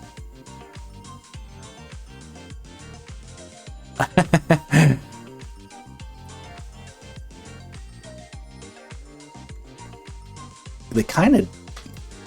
I don't want to sleep on that, but not something I had considered here. But you can see like a little bit of how...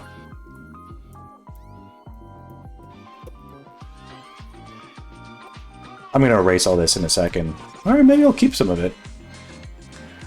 The glow emanates from the hilt. There could be something to that because it's in the Zelda, like the the game, right? The sword glows, or the sword is magical. It's fucking magical. It's got magical Zelda powers in it.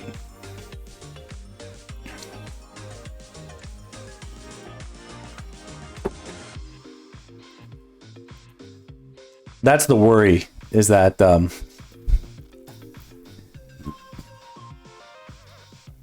there's some, like,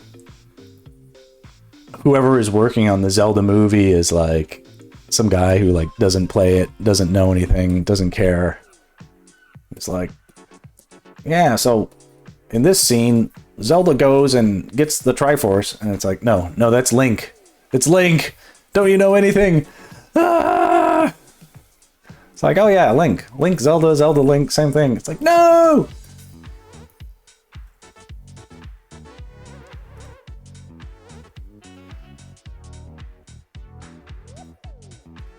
Link the elf, yeah. Of course he's an elf.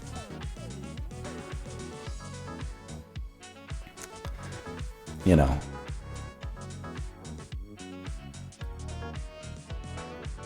We can reclaim some of the silhouette. Is it too much obfuscation? And Andy, sometimes when I do like the compositing, I'll mess around with the layer mode. So this is on screen mode. That's an overlay. Did that get darker? You can get some fun accidents happening by messing around with that stuff. So I'm all about doing that a little bit. You know. But not too much. But the thing is like, I can't paint well if like the smoke is there. So I generally turn all that stuff off until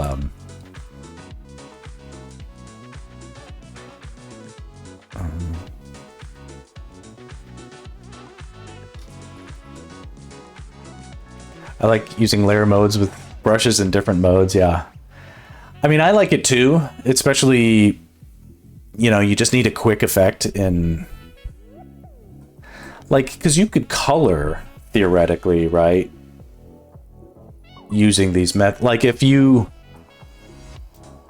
And there's not necessarily a... like, I don't necessarily have a problem with, let's say... well, let's say we did this. So this is the sword. These are the sword colors. Like if we wanted well, what color would it be?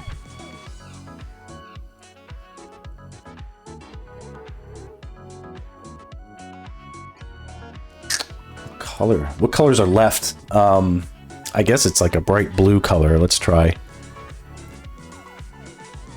It's like the color of a cyan color, but we build it up like a avoiding comparisons to a lightsaber, of course. So here I'm changing it to the blend mode to a screen. So then now with every pass it'll just get brighter and brighter. You know. Which is great. Like if I had a deadline, and of course, like we always do, right? Like that's the way to go, right? But you know, because who has time, right? But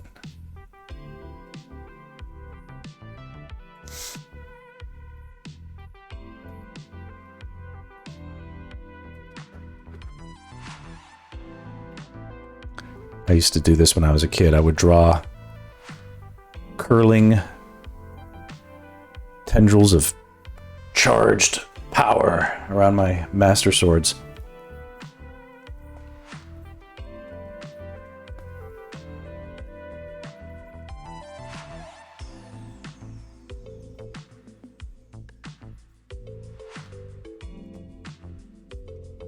I wish I had those drawings. That would be fun to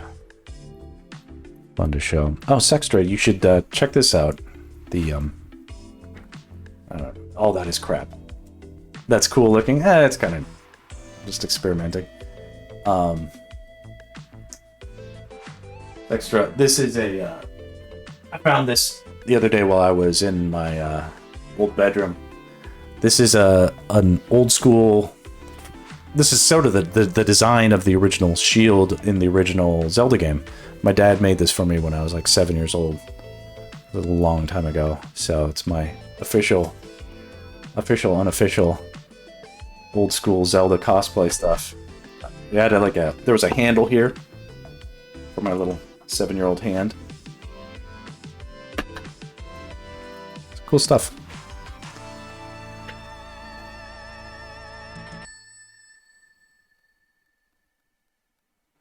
Ooh, I have, He did, he made this. He made me a sword, too. Like, I had a wooden sword and a Zelda... I had a Zelda sword and a Zelda shield that he made. He painted it red, like the original Zelda thing. So my dad was a writer on the original Zelda series. Very fun bit of lore. Bit of Max lore. So, like, I was old school, like, Zelda... Like, yeah, absolutely. I remember my dad coming home with the Nintendo, and like, I was like, awesome, we have a Nintendo, and he's like, yeah, but I have to play it. And I was like, what? And he started to play Zelda for a few minutes, and he's like, I don't know what I'm doing. Yeah. So he played with it for like 5 minutes, and then let me have it. And so I just started goofing around. Now, the original Zelda is too hard for like a 7-year-old kid to beat, but you know, you still mess around and try. And but Nintendo sent him a walkthrough of like a playthrough, like an old school speed run. Essentially, we used to have it on VHS. One of the Nintendo experts or whatever just did a playthrough, beating the whole thing, and then went ahead and beat the whole second level too, or the whole second quest. It's pretty amazing.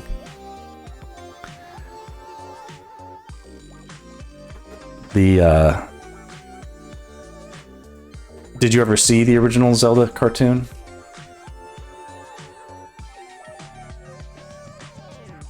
This thing. It's widely panned, but it's come back around for being a real great example of nostalgia and smooching time. That's exactly right. Yeah.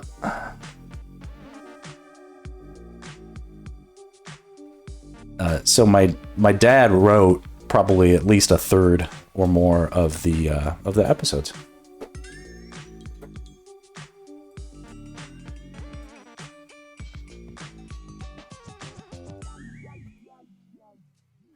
It's a fun reality of my life was growing up in LA and my parents working in the industry and stuff.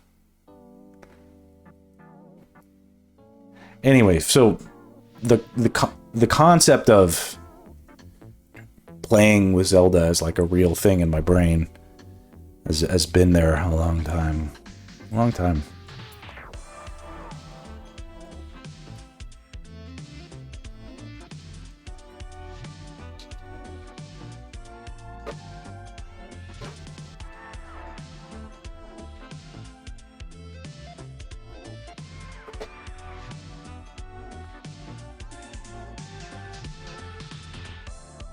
Bit of Max lore. Just a bit of Max lore. Okay, let me think here. What else could we do? Oh, we only have a little bit of time, but I want to try and get some of that firelight a little bit better represented here on the statue.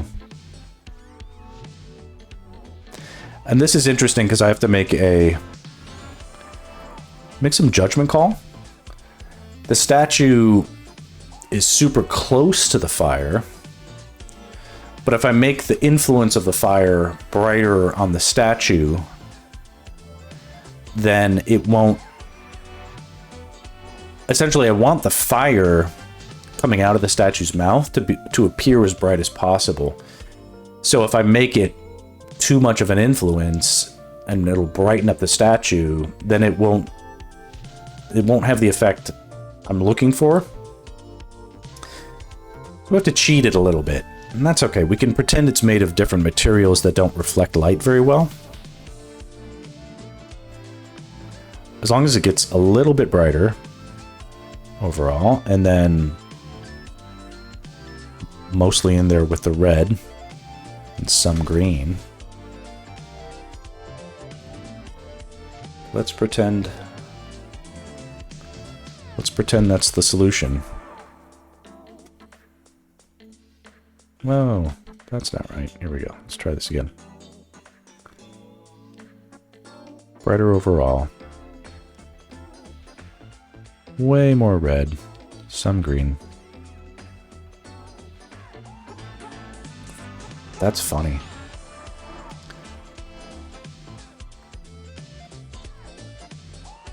Well, let's go for it. I don't want there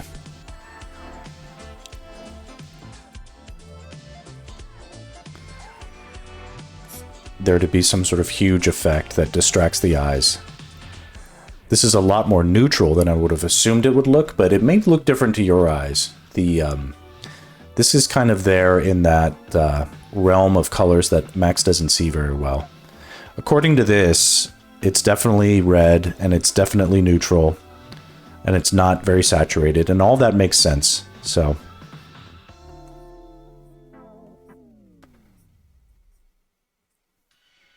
Right? So it's kind of having an interesting looking effect.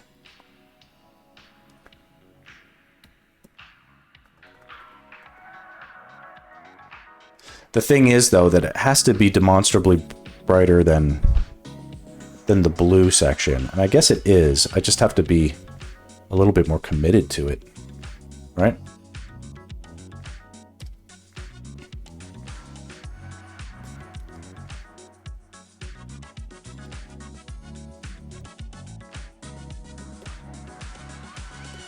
Blah.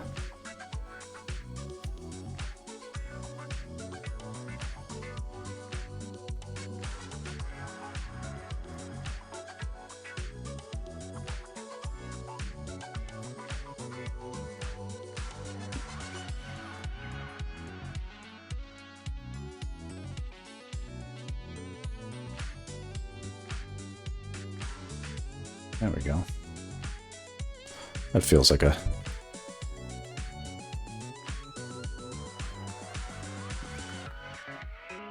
better than nothing.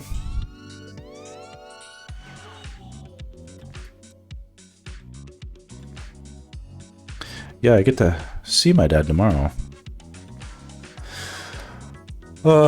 One thing that bugs me about my dad right now, though, is he's totally... he's a big fan of using AI art. He, I mean, not like in any sort of like real, like he's not like an AI bro or anything like that, but he, yeah,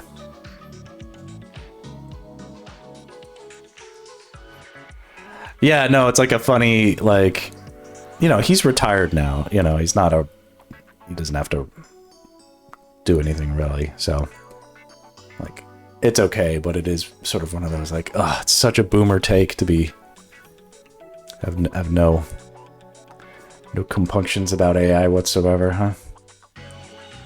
Now, you'd think, like, a writer would have... Yeah, my dad was a good writer, too. It's like, come on. Don't you know what this does?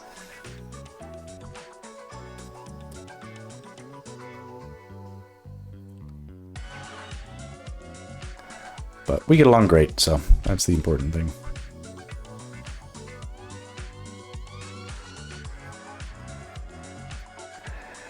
It's like more of a joke. I'll come down and I'll, you know, he'll do it to rib me. He'll be like, "Oh, check out this cool piece of AI art I made." I'm like, he's just using Bing. He's just like, whatever, but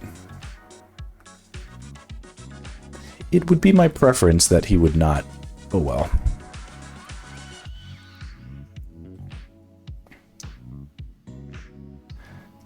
depending on his age, probably better than spending all the time learning how to draw. Agreed. Although my dad was a good artist too.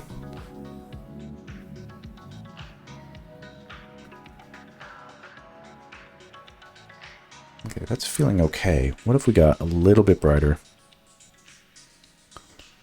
A little bit more influence.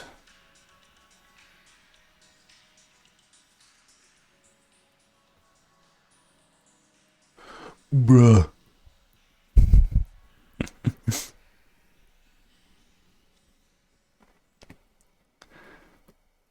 This feels rad.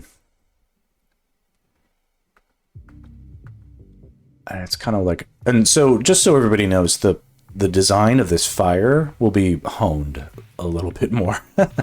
Right now, this is just placeholder, really, to get a sense of, like, I don't think it actually needs too much, but I'll give it one more paint over before it's all finished in order to make sure that it's, like, aesthetically feeling right with the textures.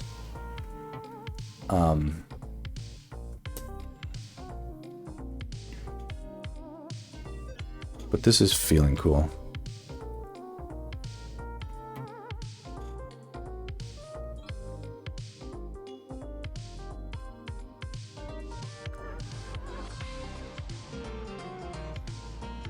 It's essentially what I wanted it to start looking like.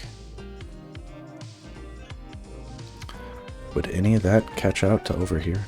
Maybe? Just a touch?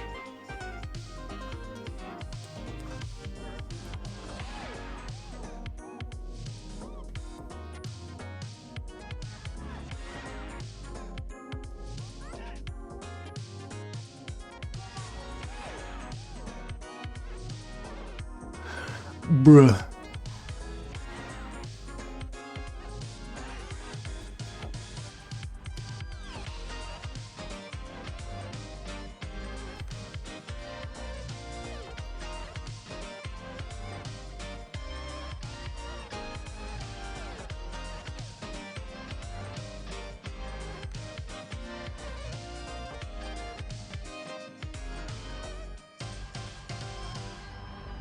It definitely has to get some influence here.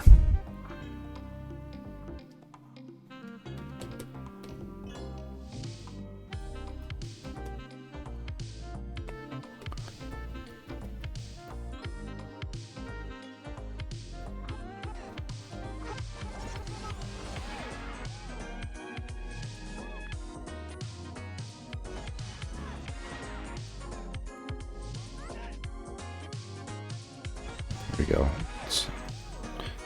This stuff can look like it's concept art from the next Alien film. Ooh, Alien would be a fun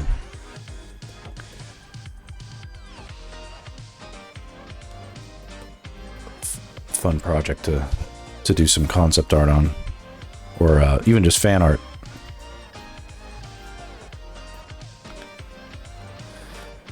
Maybe because the fire is up so bright, the camera can't pick up the details around it because it's so dark.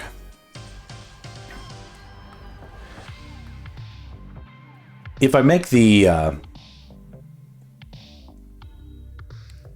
these have to basically stay dark, even though they're right next to the fire. And the fire is subject to change in terms of brightness as well. Like if we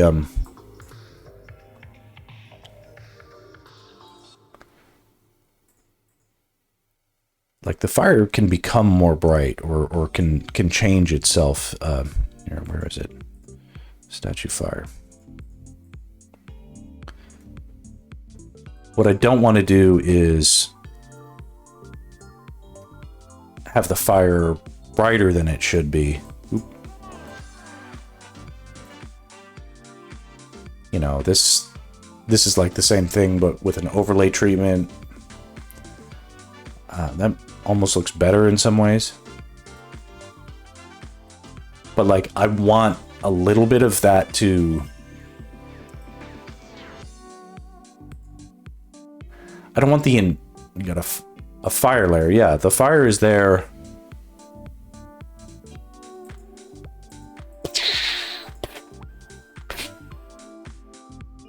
It's kind of cool, right?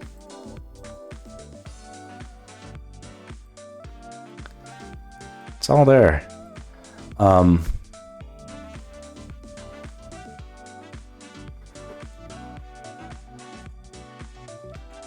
One thing though is like I don't want the fire to be more saturated than it needs to be. I don't want it to be brighter than it needs to be. You know, if I and this program isn't as good making this stuff than Photoshop.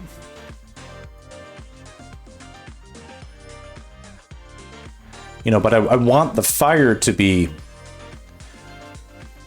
I want it to be bright, but if I make it the brightest thing in the image, is that the smartest thing for me to do?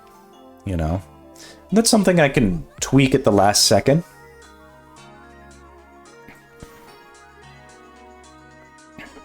You know, could look... There's all sorts of room to play. I know it doesn't need to be this much.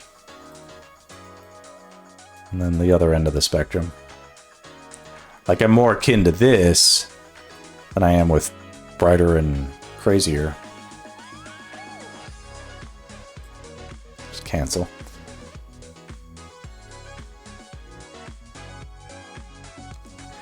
I like... And it's sort of like a where do we want the... by the way, the amount of undos I had in my thing, I couldn't undo the little first mark I made here on the sword. So either I'll fix that later or we will find a way to make it glow. I'm okay figuring out a way to do that. I just hadn't factored that in yet, but I don't know. It's interesting. All right. All right. This has been a glorious, glorious session. But for the sake... You can stab an eraser brush at it to vary intensity. Oh, of the fire? Yeah. No, well, that's usually what I do is I'll... Because I definitely don't want... I don't know, I want the eye to go where it goes. Where I want it to go. But yeah, it's definitely something where I've... You know... It won't be like this. This looks gross, but in order for the fire to look natural, I don't want it to look like with all these in all of these situations. If it has too hard of an edge, it's going to look like it's like a cartoon effect. Right? Let's do a quick thumbnail. Also, only because you're here. Here, let me sort of quickly demonstrate the everything is subject to the final adjustment, which is like once I get everything placed, I do some final tweaking with the brightness and contrast, you know, to get it you know. And I think that's part of the yeah, that's part of the process, is treating this like a photograph that you're just developing. And like any photograph, like, you sort of have to develop it, right? So you can adjust these things. Now, these are just the shitty brightness and contrast sliders in Painter. But in Photoshop, I would take it in and I would adjust the brightness levels. Even just looking at this looks extremely cool to me. Right? Now that it's like not far off from looking done. Not real, like if you zoom, like it's on its own layer, so it won't hurt anything to just click OK, but like zooming out, like you can see some cool shit going on in here. Right? So, you know, looks like an awesome illustration. Now, I'm still planning on doing a bunch of more shit to it, but you can see the potential. And then watch when I turn this off, it's going to be like, whoa. So this is it post-adjustment. Turn it off. And you can see we were drawing it like this the entire time.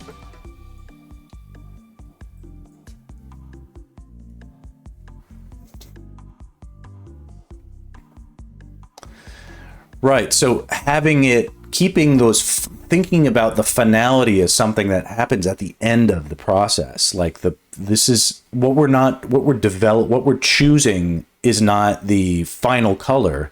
It's the relationship between the colors. It's not the final tone. It's the relationship between the tones. When we do this in a way that sort of gives proper respect to all the different the bits that are happening, they'll work with each other and can develop with each other as a photograph as a final step. It will look good that way, and that's why I sort of do this the long way, is because I think it's really interesting to have that approach. It gives it a vibe that it's sort of illustrative and concept arty, and I don't know, the light feels good, and I feel like I learned a lot doing it. So anyway, this has been a good little fun demo. I'm full of value. Yeah, let's pop that back on. Like the histogram, like if you know what I'm talking about, like the where it breaks down, where you have the light and the dark and all that stuff. It's always this interesting display, whereas like too many times here, let's just, here, we do have a minute here. Let's save.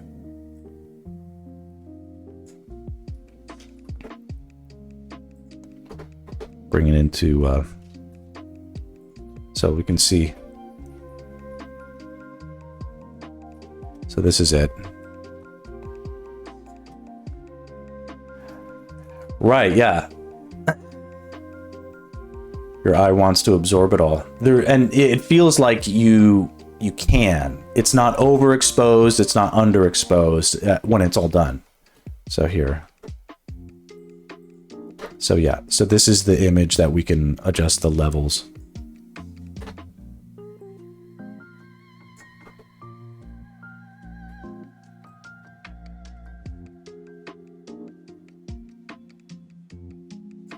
Be subtle.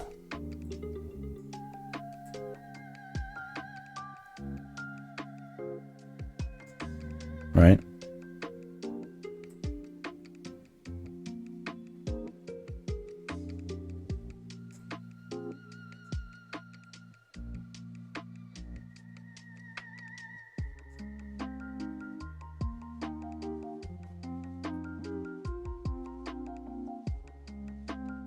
So what we need is that. So we're trying to, what I'm trying to do is, it's interesting. It's a competitive world out there. And I need to, I don't know, figure out a way to stand out a little bit better. The black and white drawings I do for storyboards for commercials that's not a very good way to, win social media clout. I don't know if Zelda fan art is the way, but this is something I'm not cringing at myself about.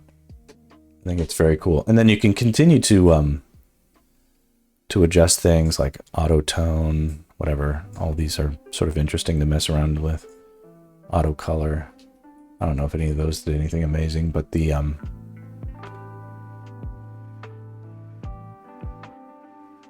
play with the exposure, doesn't need any of that, but or even really quick, like at this point, like the dodge and burn tools for Photoshop, like if I need to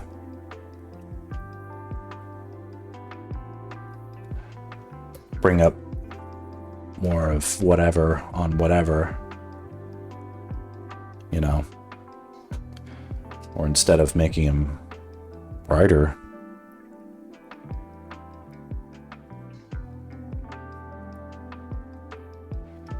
let's do some, get some cool shading.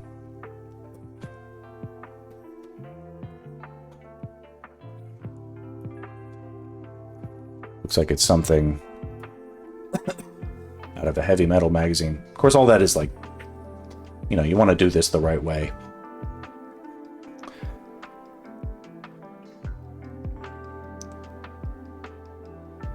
Maybe not. Oh, that's for shadows. Let's do midtones. This will be better. A little bit more balance here.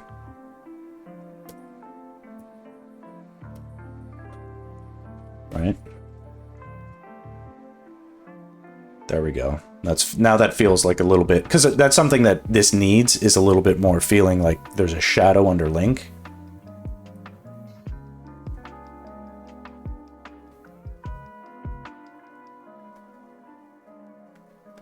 And then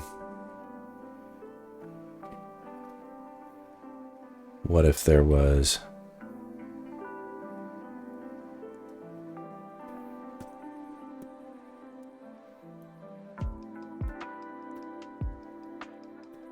I don't know. I don't know if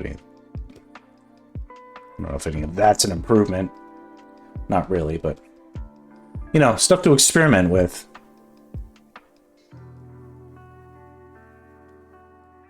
I definitely think something has helped here.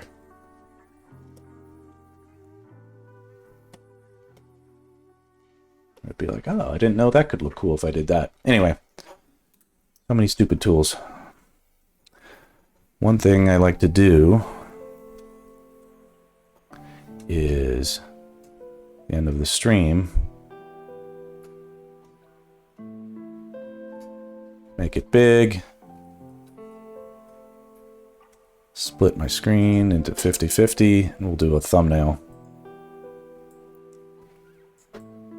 It's looking cool now.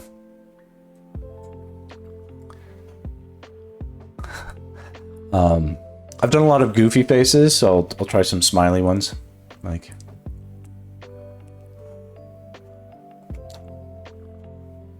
wait, no, it goes this way. Be like, so many tools. It'll say tools. That'll be the attention, the clickbaiting. So many tools. All right, there you go. Okay, so Andy Sextra, thank you for participating in the fun experiment. This is cool stuff. And this feels like this was the stream where I'll good night. I'll see you later. This was the stream where I felt like we got the momentum with like figuring out what we want to do for the rest of the one. So I appreciate the camaraderie with it. Okay, I don't know if I can stream tomorrow. I might have to do too much work, but this was perfect for today. I really appreciate it. I'll catch you next time. Adios.